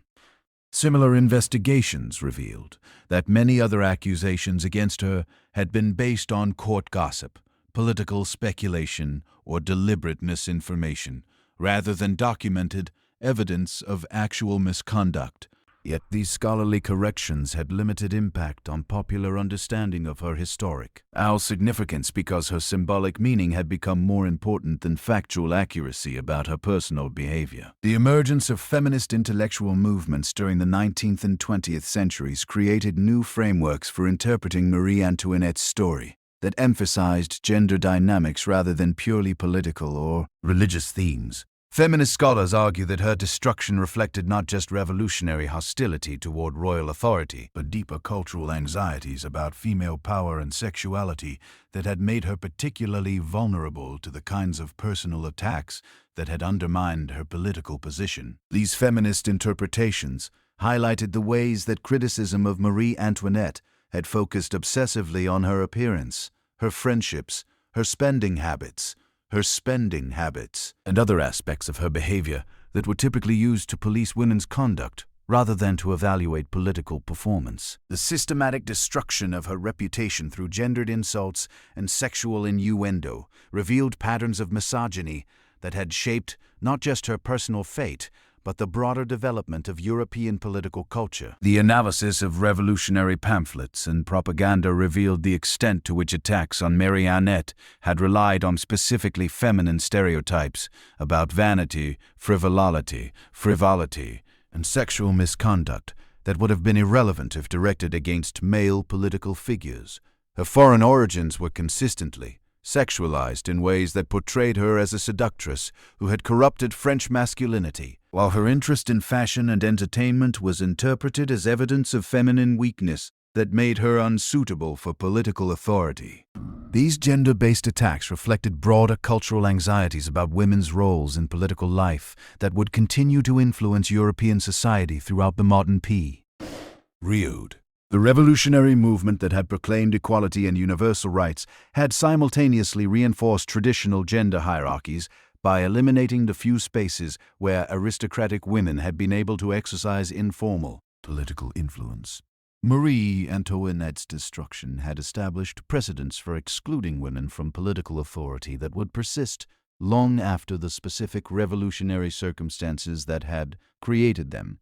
The 20th century's experience with totalitarian regimes and ideological violence created new context for understanding the revolutionary justice that had consumed Marie Antoinette along with thousands of other victims during. The terror scholars who had witnessed the systematic persecution of entire social classes by Nazi and communist governments recognized disturbing parallels between 18th century revolutionary extremism and modern totalitarian practices. These comparative analyses suggested that Marie Antoinette's destruction had been part of a broader pattern of ideological violence that targeted individuals not for specific crimes, but for their symbolic representation of social groups or cultural values that revolutionary movements sought to eliminate. Her execution had established precedents for the kind of systematic persecution that would characterize the most destructive political movements of the modern era. The development of mass media during the 20th century created new opportunities for reimagining Marie Antoinette's story through films, novels, and other forms of popular culture that reached audiences far beyond academic or political circles. These popular representations often emphasized romantic and dramatic elements of her biography, while downplaying the complex political and social factors that had shaped her historical significance. Hollywood productions, in particular, tended to portray her as a tragic romantic heroine, whose personal relationships and emotional experiences were more important than the broader historical forces that had determined her fate. These cinematic interpretations often reflected contemporary American values about individualism, consumer culture, and gender relations rather than serious engagement with 18th century European political history. The late 20th century witnessed renewed scholarly interest in Marie Antoinette's story, as historians developed new methods for analyzing the cultural and social dimensions of political power. These approaches emphasized the importance of ritual ceremony and symbolic representation in maintaining governmental authority, suggesting that her destruction had reflected not just ideological conflicts, but fundamental changes in how European societies understood the relationship between rulers and subjects. Cultural historians argued that Marie Antoinette's fate had been sealed not just by her political mistakes or personal failings, but by her inability to adapt to changing expectations about royal behavior and public accountability. The ceremonial magnificence that had once demonstrated legitimate authority had become, by the late 18th century, evidence of illegitimate privilege that alienated rather than inspired popular loyalty. The preservation of Versailles as a historical museum has created physical spaces where contemporary visitors can experience something of the world that shaped Marie Antoinette's understanding of royal authority and social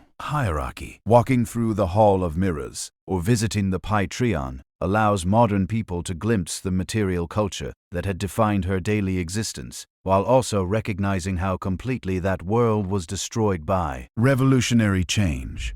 These preserved spaces serve as monuments, not just to royal magnificence, but to the fragility of political and social systems that can appear permanent and inevitable to those who live within them. The empty rooms and silent gardens of Versailles remind contemporary visitors that even the most elaborate human institutions are subject to historical forces that can sweep away centuries of tradition in just a few years of revolutionary upheaval. The educational programs developed around Marie Antoinette's story in schools and museums throughout the world have created opportunities for young people to explore fundamental questions about justice, responsibility, and historical change through engaging with her biography. Her life provides accessible entry points for discussing complex topics about political development, social inequality, and cultural conflict that continue to shape contemporary global society. The digital age has brought new dimensions to Marie Antoinette's legacy,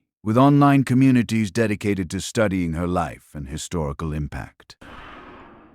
Social media platforms have created spaces where people from around the world can share their fascination with her story, debate historical interpretations, and explore connections between her experiences and contemporary issues about celebrity, politics, and public scrutiny. These digital conversations often reveal how her story continues to resonate with modern audiences who struggle to understand the relationship between individual agency and social forces in their own lives. Her transformation from privileged youth to tragic victim provides a framework for exploring questions about responsibility, justice, and the limits of personal control that remain relevant across historical periods and cultural contexts.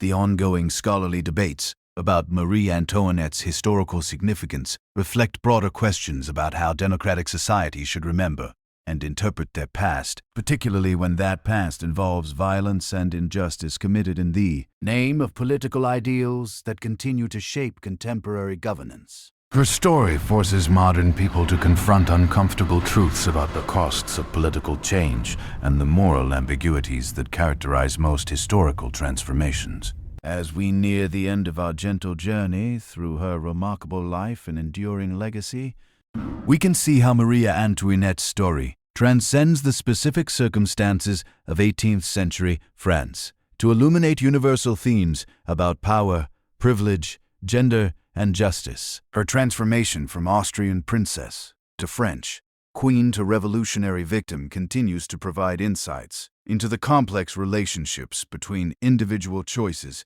and historical forces that shape human destiny. The teenage girl who left Vienna to become Queen of France could never have imagined that her name would continue to inspire fascination, debate, and reflection more than 2 centuries after her death. Her legacy reminds us that history is not just about grand political movements and abstract ideas, but about real people whose lives and deaths continue to shape our understanding of what it means to be human in the face of forces larger than ourselves. Tonight, as we prepare for peaceful rest, tonight, as we prepare for peaceful rest, we can carry with us the image of Marie Antoinette, facing her final dawn with dignity and forgiveness, demonstrating that the human spirit can transcend even the most tragic circumstances. Her story offers both warning and hope, reminding us that while we cannot always control the forces that shape our lives, we can choose how we respond to them with courage, compassion, and grace. In the quiet chambers of the concierge, where candlelight flickered against stone walls that had witnessed centuries of human suffering, Marie Antoinette spent her final weeks contemplating a world that had transformed beyond recognition. The woman who had once commanded the attention of Europe's most glittering courts now found herself reduced to a prisoner's simple existence. Yet in this reduction, she discovered depths of character that had remained hidden beneath years of ceremonial obligation. The revolutionary tribunal that would judge her fate represented more than a legal proceeding. It embodied the complete inversion of everything she had understood about justice, authority, and social order.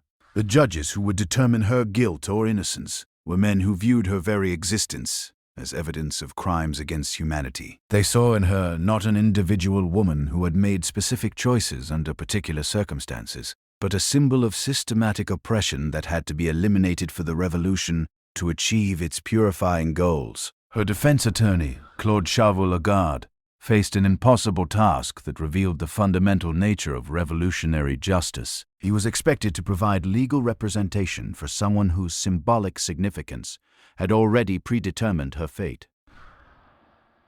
Every piece of evidence he presented, every argument he made on her behalf, was interpreted through the lens of revolutionary ideology that made genuine legal defense meaningless. The trial was theater designed to provide moral justification for a political necessity that had been decided long before the proceedings began. The charges against Marie Antoinette read like a catalogue of everything the revolution opposed about the old regime.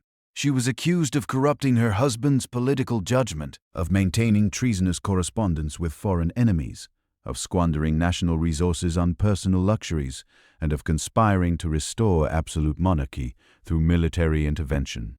Each accusation contained enough partial truth to seem plausible while being embedded in interpretive frameworks that made fair evaluation impossible. Her correspondence with her brother Leopold II, Emperor of Austria, became central evidence of her supposed treason against France. The letters she had written, seeking assistance for her family, were presented as proof of systematic collaboration with foreign enemies who sought to destroy French liberty and independence. The prosecutors made no distinction between a sister's desperate plea for help and a queen's calculated betrayal of her adopted country's interests. The financial records of her household expenses were scrutinized with microscopic attention to detail that transformed ordinary royal expenditures into evidence of criminal indifference to popular suffering. Every gown she had commissioned, every piece of jewelry she had purchased, every entertainment she had sponsored became proof of her callous disregard for the economic hardships that had driven ordinary French families to desperation. The prosecutors presented these expenses without context, ignoring the ceremonial obligations that had required such displays of magnificence and the economic benefits that royal patronage had provided to French artisans and craftsmen. Most damaging of all were the accusations regarding her influence over her children, particularly the DOA, who had been designated as the future Louis VII 17th. Revolutionary prosecutors argued that she had systematically poisoned the young prince's mind with counter-revolutionary ideas that would have made him an enemy of the people when he reached maturity. They presented evidence of her teaching him about royal prerogatives and divine right as proof that she had been preparing him to restore absolute monarchy and revenge himself upon the French nation. Marie Antoinette's responses to these charges revealed the personal transformation that had occurred during her years of revolutionary captivity. The frivolous young woman who had once been obsessed with fashion and entertainment had been replaced by someone who faced accusations of capital crimes with remarkable composure and dignity. She answered questions directly and honestly, making no attempt to deny actions that could be proven, while firmly rejecting interpretations that portrayed her maternal love and family loyalty as evidence of political treason. Her demeanor during the trial impressed even hostile observers who had expected to see either defiant arrogance or craven pleading for mercy. Instead, they witnessed someone who had found inner resources of strength that enabled her to maintain personal dignity while confronting the machinery of revolutionary justice that was designed to strip away every vestige of human worth from those it condemned. Her quiet responses to the most inflammatory accusations demonstrated a level of self-possession that contrasted sharply with the emotional extremism that characterized much revolutionary rhetoric. The testimony of witnesses called against her revealed the extent to which the revolutionary government had been collecting evidence about her activities for years before bringing formal charges. Servants who had worked in the royal household provided details about her daily routines, her private conversations,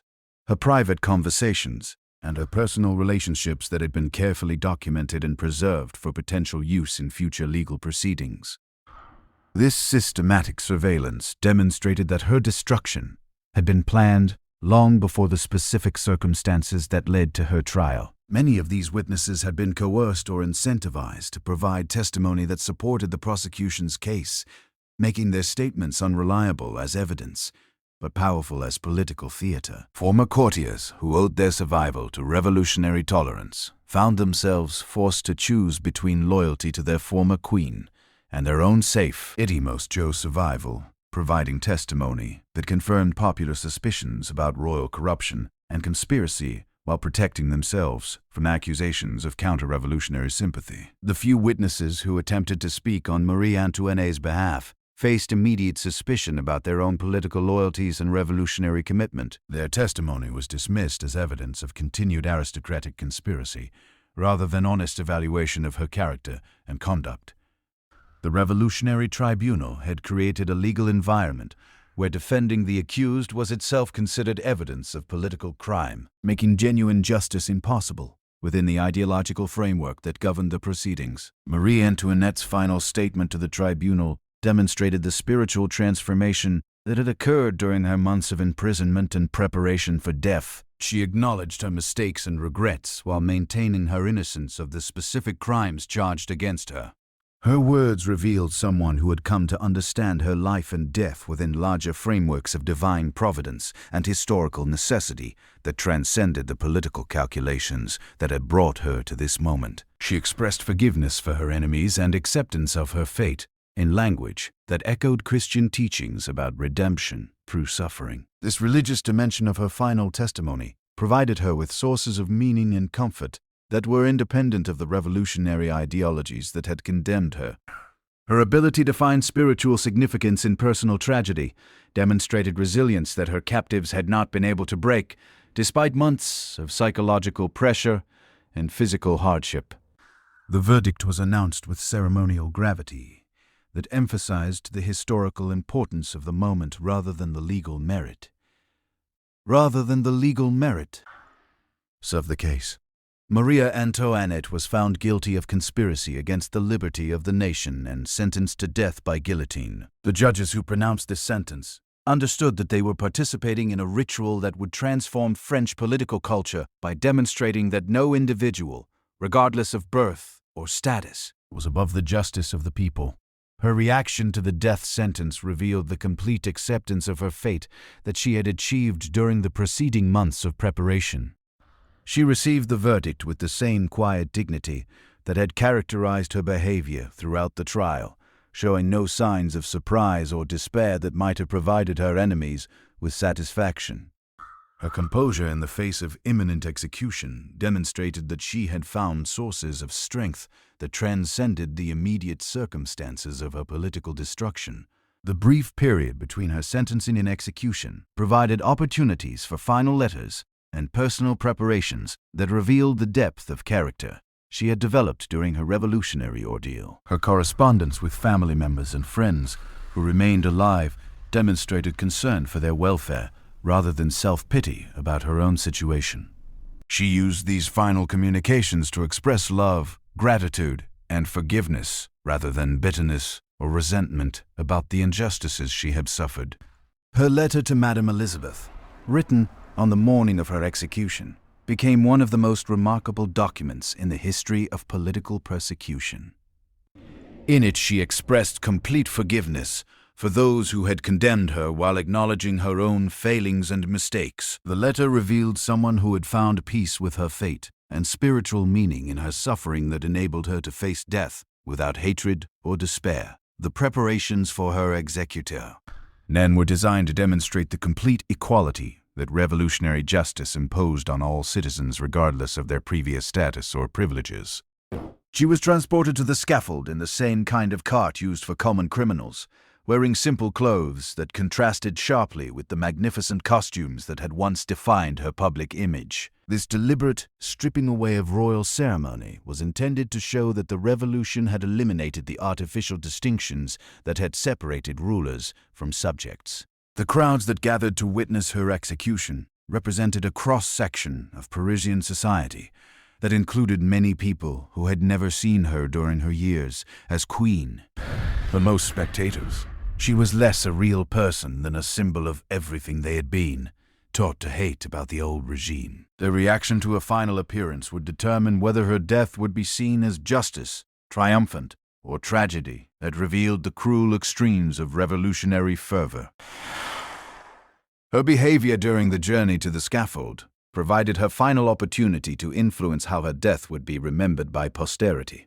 She maintained the same dignity and composure that had characterized her conduct throughout her imprisonment and trial, refusing to provide her enemies with the spectacle of royal weakness or desperation that might have justified their harsh treatment of her. Her calm acceptance of her fate impressed even hostile observers who had expected to see either defiant arrogance or abject terror. The execution itself was carried out with the mechanical efficiency that had become characteristic of revolutionary justice during the Terror.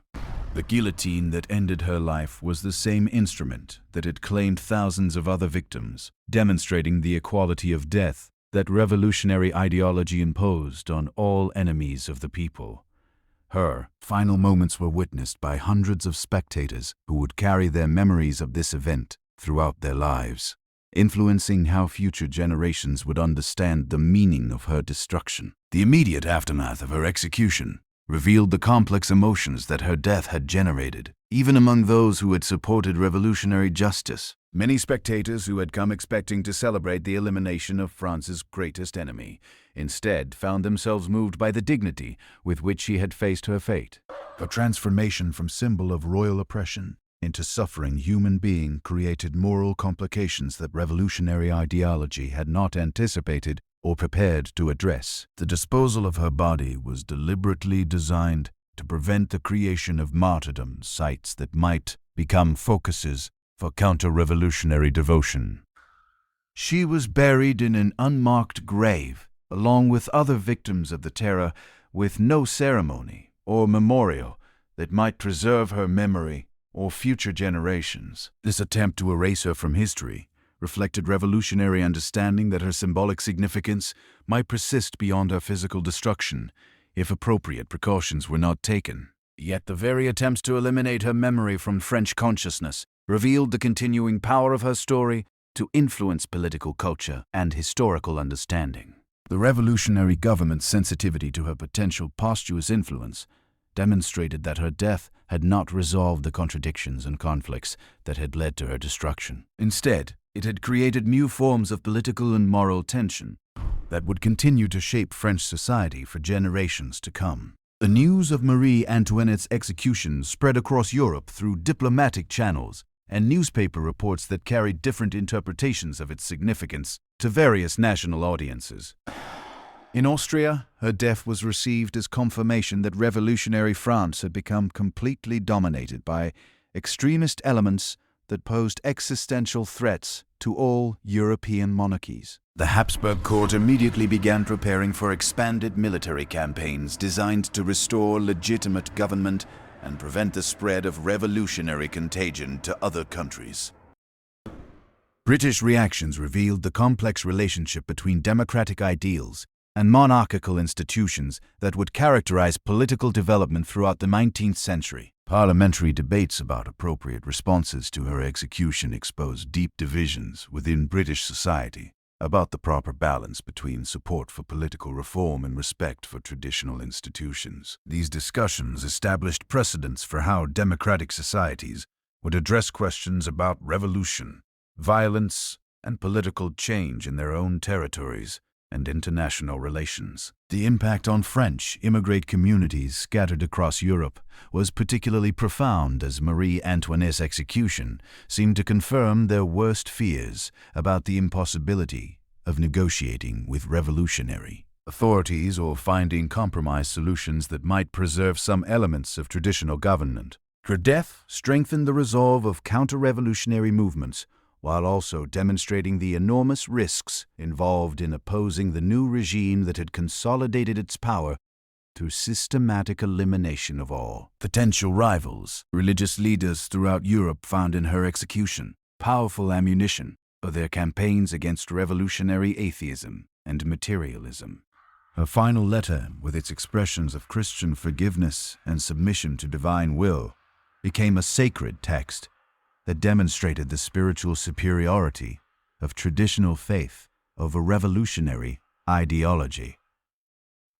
Churches across the continent held memorial services that transformed her from political victim into religious martyr whose suffering revealed the essentially anti-Christian nature of revolutionary extremism. The artistic and literary responses to her death created new forms of cultural expression that explored themes of innocence destroyed by political fanaticism. Romantic artists throughout Europe created paintings, sculptures, and literary works that portrayed her final moments with religious imagery, emphasizing her transformation from worldly queen to spiritual martyr. These cultural productions often depicted her as a figure of almost supernatural serenity, whose death revealed the fundamental barbarity underlying revolutionary claims about human progress and moral improvement. Writers across Europe composed elaborate works that used her story as a vehicle for examining broader questions about justice, mercy, and the relationship between individual suffering and historical necessity.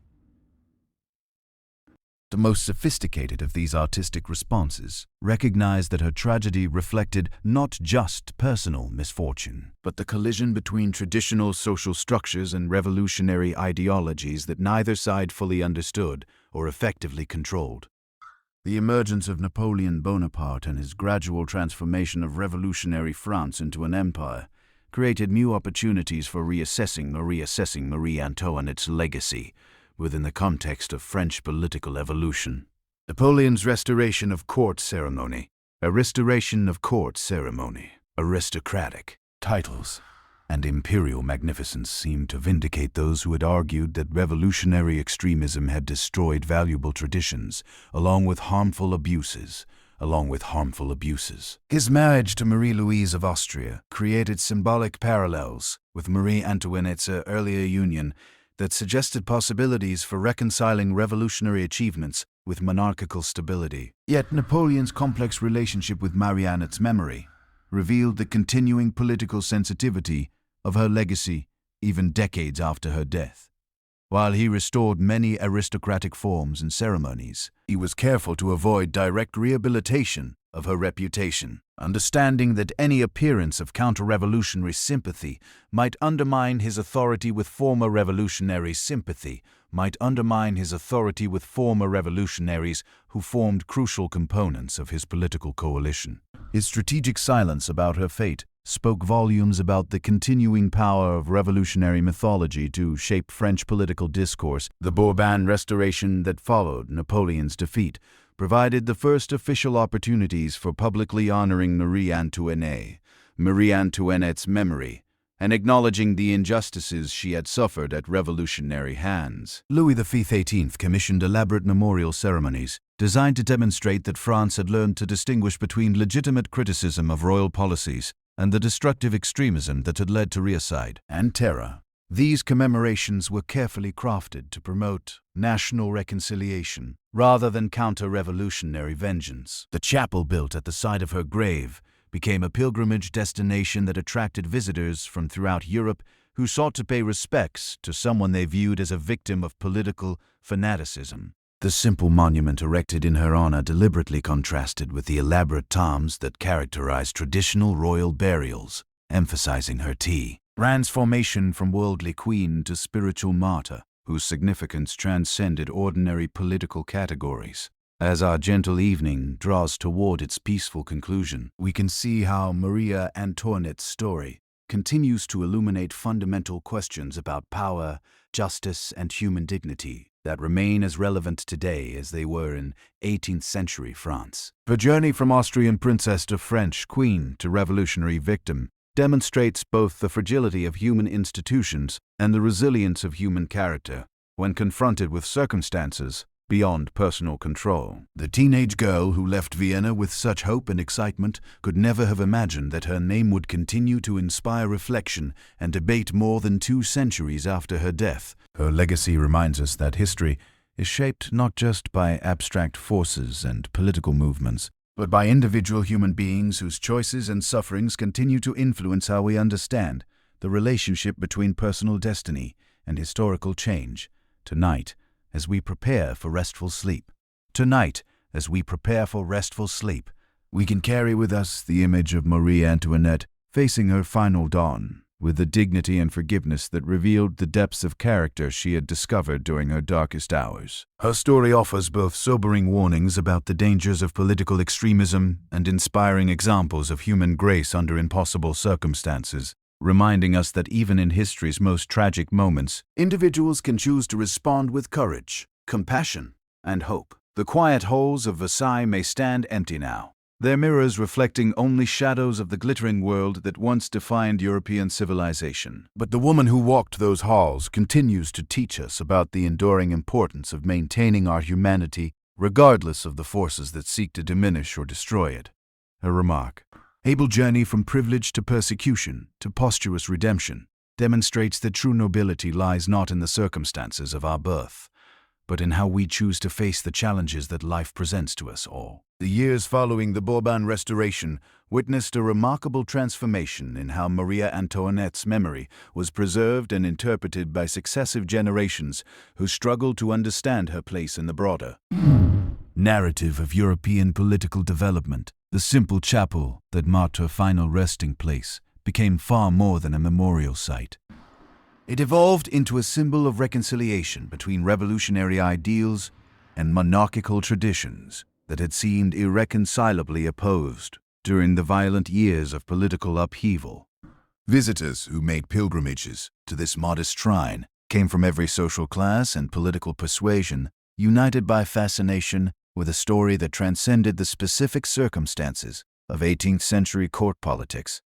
Former revolutionaries who had supported the radical transformation of French society found themselves moved by evidence of her personal suffering, while conservative monarchists discovered in her fate confirmation of their deepest fears about the dangers of popular democracy unleashed from traditional restraints. The letters and memoirs left by these pilgrims reveal the complex emotions that her story continued to evoke long after the immediate passions of revolutionary conflict had subsided. Many visitors wrote about experiencing unexpected sympathy for someone they had been taught to view as an enemy of human progress, while others described feelings of shame about the excessive cruelties that had been committed in the name of political justice. These personal testimonies suggest that Marie Antoinette's death had created moral complications that French society was still struggling to resolve decades after 30. The events themselves had concluded. The development of Romantic literature during the early 19th century found in her biography perfect material for exploring themes that defined the new cultural movement sweeping across Europe. Writers like Chat Bon and Madame Dial used her story to examine questions about the relationship between individual suffering and historical necessity, creating works that transformed her from a political figure into a literary symbol representing the collision between personal innocence and impersonal historical forces. These romantic interpretations often emphasize the contrast between her youthful beauty and her tragic fate, seeing in her destruction evidence of the sublime forces that shaped human destiny beyond individual control or comprehension. Her transformation from carefree princess to suffering queen to martyred victim provided romantic creators with a narrative arc that demonstrated their favorite themes about the relationship between beauty and mortality, love and loss, hope and despair. The emergence of professional historical scholarship during the mid-9th century created new opportunities for examining Marie Antoinette's life through systematic analysis of documentary evidence rather than political propaganda or romantic imagination.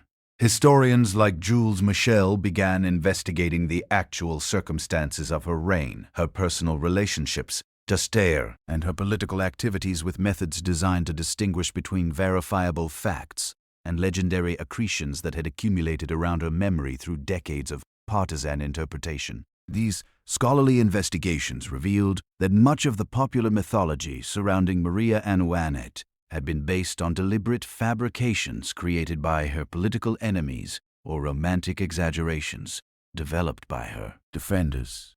The systematic examination of court records, diplomatic choruses, pundits, and financial documents painted a picture of someone far more complex and human than either the demonic figure portrayed by revolutionary propaganda or the saintly martyr celebrated by counter-revolutionary literature. The famous accusation about her callous response to bread shortages, supposedly demonstrated by her suggestion that hungry peasants should eat cake, was proven to be a complete fabrication that had been circulating in European satirical literature for decades before she was even born. Similar investigations revealed that many other charges against her had been based on court gossip, political speculation, or deliberate misinformation rather than documented evidence of actual misconduct.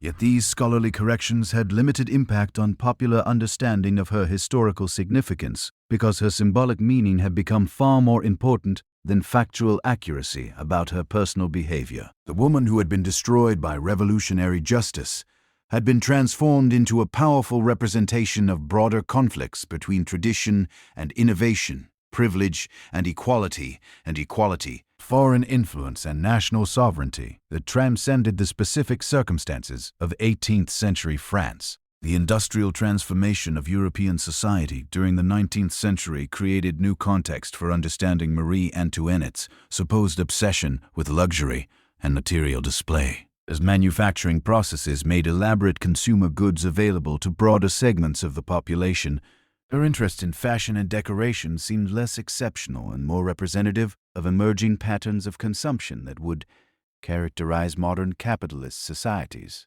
Economic historians began arguing that her spending habits, while excessive by traditional aristocratic standards, had actually reflected sophisticated understanding of how material culture could be used to communicate social status and political authority in increasingly complex commercial environments. Her supposed frivolity had represented early recognition of the political and cultural significance of consumer goods that would become central features of modern democratic societies. These economic reinterpretations suggested that Marie Antoinette had been ahead of her time in understanding the relationship between personal style and public authority, making her destruction not just a personal tragedy, but a loss of innovative approaches to royal representation that might have helped traditional monarchies adapt more successfully to changing social conditions. Her experiments with informal court ceremonies and accessible royal behavior had anticipated developments in constitutional monarchy that would prove essential for institutional survival in democratic ages. The emergence of feminist intellectual movements during the late 19th and early 20th centuries created entirely new frameworks for interpreting Marie Antoinette's story that emphasized gender dynamics rather than purely political or religious themes. Feminist scholars argued that her destruction had reflected not just revolutionary hostility toward royal authority, but deeper cultural anxieties about female power and sexuality that had made her particularly vulnerable to the kinds of personal attacks that had systematically undermined her political position. These feminist interpretations highlighted the ways the criticism of Marie had focused obsessively on her appearance, her friendships, her spending habits, and other aspects of her behavior that were typically used to police women's conduct rather than to evaluate political performance. The systematic destruction of her reputation through gendered insults and sexual innuendo revealed patterns of misogyny that had shaped not just her personal fat, but the broader development of European political culture. The analysis of revolutionary pamphlets and propaganda materials revealed the extent to which attacks on Marie Antoinette had relied on specifically feminine stereotypes about vanity, frivolity, and sexual misconduct that would have been considered irrelevant if directed against male political figures. Her foreign origins had been consistently sexualized in ways that portrayed her as a seductress who had corrupted French masculinity, while her interest in fashion and entertainment was interpreted as evidence of feminine weakness that made her unsuitable for political authority. These gender-based attacks reflected broader cultural anxieties about women's roles in political life that would continue to influence European and American society throughout the modern period. The revolutionary movement that had proclaimed universal equality and individual rights had simultaneously reinforced traditional gender hierarchies by eliminating the few spaces where aristocratic women had been able to exercise informal political influence through court connections and personal relationships. Maria Antoinette's destruction had established precedents for excluding women from political authority that would persist long after the specific revolutionary circumstances that had created them. Her fate served as a warning to future generations of women about the dangers of challenging conventional expectations about feminine behavior and the risks involved in seeking to influence public affairs through personal relationships or cultural innovation. The development of mass media during the 20th century created unprecedented opportunities for reimagining Marie Antoinette's story through films, novels, radio programs, and other forms of popular culture that reached audiences far beyond academic or political circles. These popular reprises. Nations often emphasize romantic and dramatic elements of her biography, while downplaying the complex political and social factors that had shaped her historical significance. Hollywood productions, in particular, tended to portray her as a tragic romantic heroine, whose personal relationships and emotional experiences were more important than the broader historical forces that had determined her fate. These cinematic interpretations often reflected contemporary American values about individualism, consumer culture, and gender relations, rather than serious engagement with 18th-century European political history. The most successful of these popular adaptations understood that Marie Antoinette's story provided perfect material for exploring universal themes about youth, beauty, privilege, and mortality that resonated with modern audiences regardless of their knowledge about French history or revolutionary politics. Her transformation from sheltered princess to sophisticated queen to persecuted victim offered dramatic possibilities that transcended the specific historical circumstances that had shaped her actual experience. Yet these popular interpretations also contributed to the continuing mythologization of her story, often perpetuating romantic stereotypes that obscured the more complex realities that scholarly research had revealed about her character and historical significance. The tension between popular fascination and academic accuracy would continue to characterize responses to her legacy throughout the 20th and 21st centuries. The digital revolution of the late 20th and early 21st centuries has created entirely new possibilities for exploring and sharing Marionette's story through online communities, digital archives, and interactive media that allow unprecedented access to historical documents and scholarly interpretations. These technological developments have democratized historical research while also creating new forms of popular engagement with her biography that transcend traditional boundaries between academic scholarship and public interest.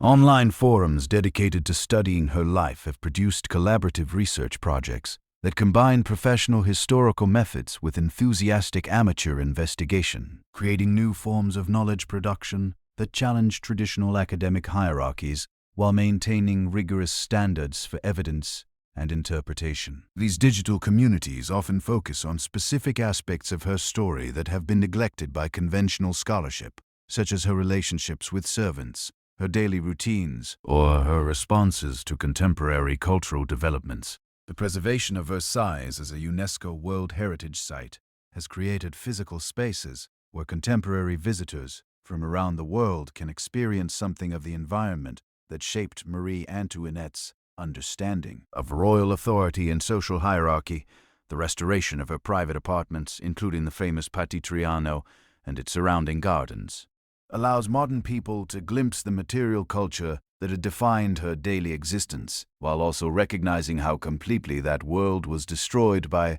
revolutionary change. These preserved spaces serve as powerful reminders of both the magnificence and the fragility of human institutions that can appear permanent and inevitable to those who live within them. The empty rooms and carefully maintained gardens of Versailles demonstrate how quickly even the most elaborate social systems can be swept away by historical forces that their creators never anticipated or understood. Educational programs developed around Marie Antoinette's story in schools and museums throughout the world have created opportunities for young people to explore fundamental questions about justice, responsibility, and historical change through engaging with her biography. Her life provides accessible entry points for discussing complex topics about political development, Social inequality, and cultural conflict that continue to shape contemporary global society. Teachers have discovered that students respond powerfully to the human dimensions of her story, while also learning important lessons about the dangers of political extremism, the importance of understanding different historical perspectives, and the complex relationships between individual choices and social circumstances. Her transformation from privileged youth to tragic victim resonates with young people who are developing their own understanding of fairness, responsibility, and moral complexity. The ongoing scholarly debates about Marie Antoinette's historical significance reflect broader questions about how democratic societies should remember and interpret their past, particularly when that past involves violence and injustice committed in the name of political ideals that continue to shape contemporary governance. Her story forces modern people to confront uncomfortable truths about the costs of political change and the moral ambiguities that characterize most significant historical transformations. Contemporary historians continue to discover new documents and evidence that illuminate previously unknown aspects of her life and death, while also developing new interpretive frameworks that reflect changing understanding of gender power and political culture. These ongoing investigations ensure that Marie Antoinette remains not just a historical figure, but an active subject of scholarly inquiry, but contributes to broader understanding of European political development and its global implications. The international scope of interest in Marianne's story reflects the worldwide impact of the French Revolution and the democratic ideologies that emerged from 18th century political upheaval. Her fate continues to resonate with people throughout the world who are struggling to understand the relationship between traditional authority and modern democracy, between individual rights and collective welfare, between peaceful reform and revolutionary change. As we drift deeper into this peaceful evening, we can see how Marie Antoinette's legacy extends far beyond the specific events of her life and death to encompass enduring questions about human nature, political justice, and the relationship between personal character and historical circumstances. Her story continues to provide insights into the complex dynamics that shape political change and the moral challenges that confront individuals who find themselves caught between competing visions of social organization and social organization. Legitimate authority. The woman who began her adult life as the most privileged person in one of Europe's most powerful kingdoms ended it as a symbol of the vulnerability that all human beings share when confronted by forces larger than themselves. Her remarkable journey from Austrian princess to French queen to revolutionary victim demonstrates both the contingency of human institutions and the resilience of human dignity when tested by extreme circumstances. Tonight, as we prepare for restful sleep, we can find in Marie Antoinette's story both sobering reminders about the fragility of the world we take for granted and inspiring examples of how individuals can maintain their essential humanity, even when everything familiar has been stripped away. Her legacy continues to teach us that true nobility lies not in the accidents of birth or the privileges of position, but in how we choose to face the challenges that history presents to us all. The candlelight that once illuminated the magnificent tea halls of Versailles has long since been extinguished, but the memory of the young woman who walked those halls continues to cast its own gentle glow across the centuries, reminding us that every human story, no matter how grand or tragic, ultimately speaks to universal truths about love, loss, courage, and the enduring hope that sustains us through our darkest hours. The quiet echoes of her footsteps in those final prison corridors seem to whisper still through the passages of history, carrying with them lessons that extend far beyond the gilded cage of Versailles into our own complex modern world. As we settle deeper into this gentle night together, let us explore how Marie Antoinette's extraordinary story continues to illuminate the intricate relationships between power and vulnerability, between public perception and private truth, that shape human experience across all ages and cultures. In the decades following her death, something remarkable began to emerge from the ashes of revolutionary fury. A woman who had been systematically demonized as the embodiment of everything wrong with aristocratic privilege slowly began to be understood as something far more complex and tragically human. This transformation of her historical reputation reveals profound truths about how societies process trauma, assign blame, and ultimately seek reconciliation with their own capacity for both justice and cruelty. The children who grew up hearing stories about the wicked foreign queen gradually became adults who began to question the simplistic narratives they had inherited. As France struggled to rebuild itself from the devastation of revolutionary violence, many citizens found themselves wondering whether the systematic destruction of individuals like Marie Antoinette had truly been necessary for achieving the political changes they had sought.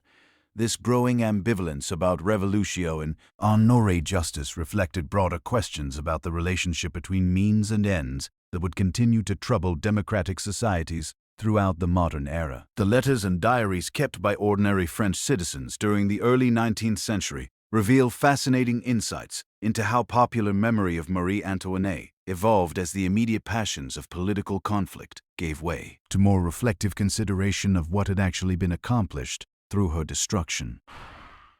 Many writers expressed surprise at discovering feelings of sympathy for someone they had been taught to hate, while others described experiencing unexpected guilt about their previous enthusiasm for revolutionary violence. These personal testimonies suggest that Marie Antoinette's death had created moral complications that extended far beyond the immediate political objectives it was supposed to serve. Her transformation from living symbol of oppression into martyred victim forced people to confront uncomfortable truths about their own capacity for hatred and the dangerous ease with which complex human beings could be reduced to simple political symbols that justified extreme measures. The emergence of photography during the mid-9th century created new possibilities for preserving and sharing images of the physical spaces that had shaped Marie Antoinette's life and death. The first photographs of Versailles, taken when the palace was still scarred by revolutionary damage, captured something of the melancholy that surrounded her memory during this period. These images revealed rooms where magnificent ceremonies had once taken place, now standing empty and partially ruined, their silence speaking volumes about the fragility of human grandeur. Similarly, early photographs of the concierge showed the stark prison cells where she had spent her final weeks, creating powerful visual contrast between the two luxury she had known as queen and the harsh conditions she had endured as a condemned prisoner. These documentary images helped transform abstract historical knowledge into emotional understanding that touched viewers in ways that written descriptions could never achieve. The development of tourism during this same period brought increasing numbers of visitors to the sites associated with Marie Antoinette's story, creating new forms of popular engagement with her memory that transcended the political and religious frameworks that had previously dominated interpretations of her significance. These tourists came not as pilgrims seeking spiritual inspiration or political confirmation, but as curious individuals drawn by fascination with a story that seemed to embody universal themes about fate, suffering, and human resilience. Travel guides from this era reveal how Marie Antoinette's biography was being packaged for popular consumption in ways that emphasized dramatic and emotional elements rather than complex political analysis. Visitors were encouraged to imagine her daily routines, her personal relationships, and her emotional responses to the extraordinary circumstances that had shaped her life. This democratization of historical interest created new audiences for her story that would influence how it was told and retold for future generations. The construction of railways across Europe during the 19th century made these historical sites accessible to much larger numbers of people, transforming Marie Antoinette's memory from an elite preoccupation into a subject of broad popular interest that crossed national boundaries and social classes. Visitors from across the continent came to see the places where she had lived and died, creating international communities of interest that transcended the political divisions that had originally given her story its significance. And so, dear friend, as the final shadows of our evening settle around us, we come to the end of this remarkable journey through one of history's most extraordinary and heartbreaking lives. Marie Antoinette's story reminds us that beneath the grandest titles and most glittering circumstances lie universal truths about human courage, dignity, and the enduring power of forgiveness that transcends even the darkest chapters of our shared past. May her memory bring you peace as you drift into gentle dreams, knowing that tomorrow holds new stories, waiting to unfold in these quiet hours we share together.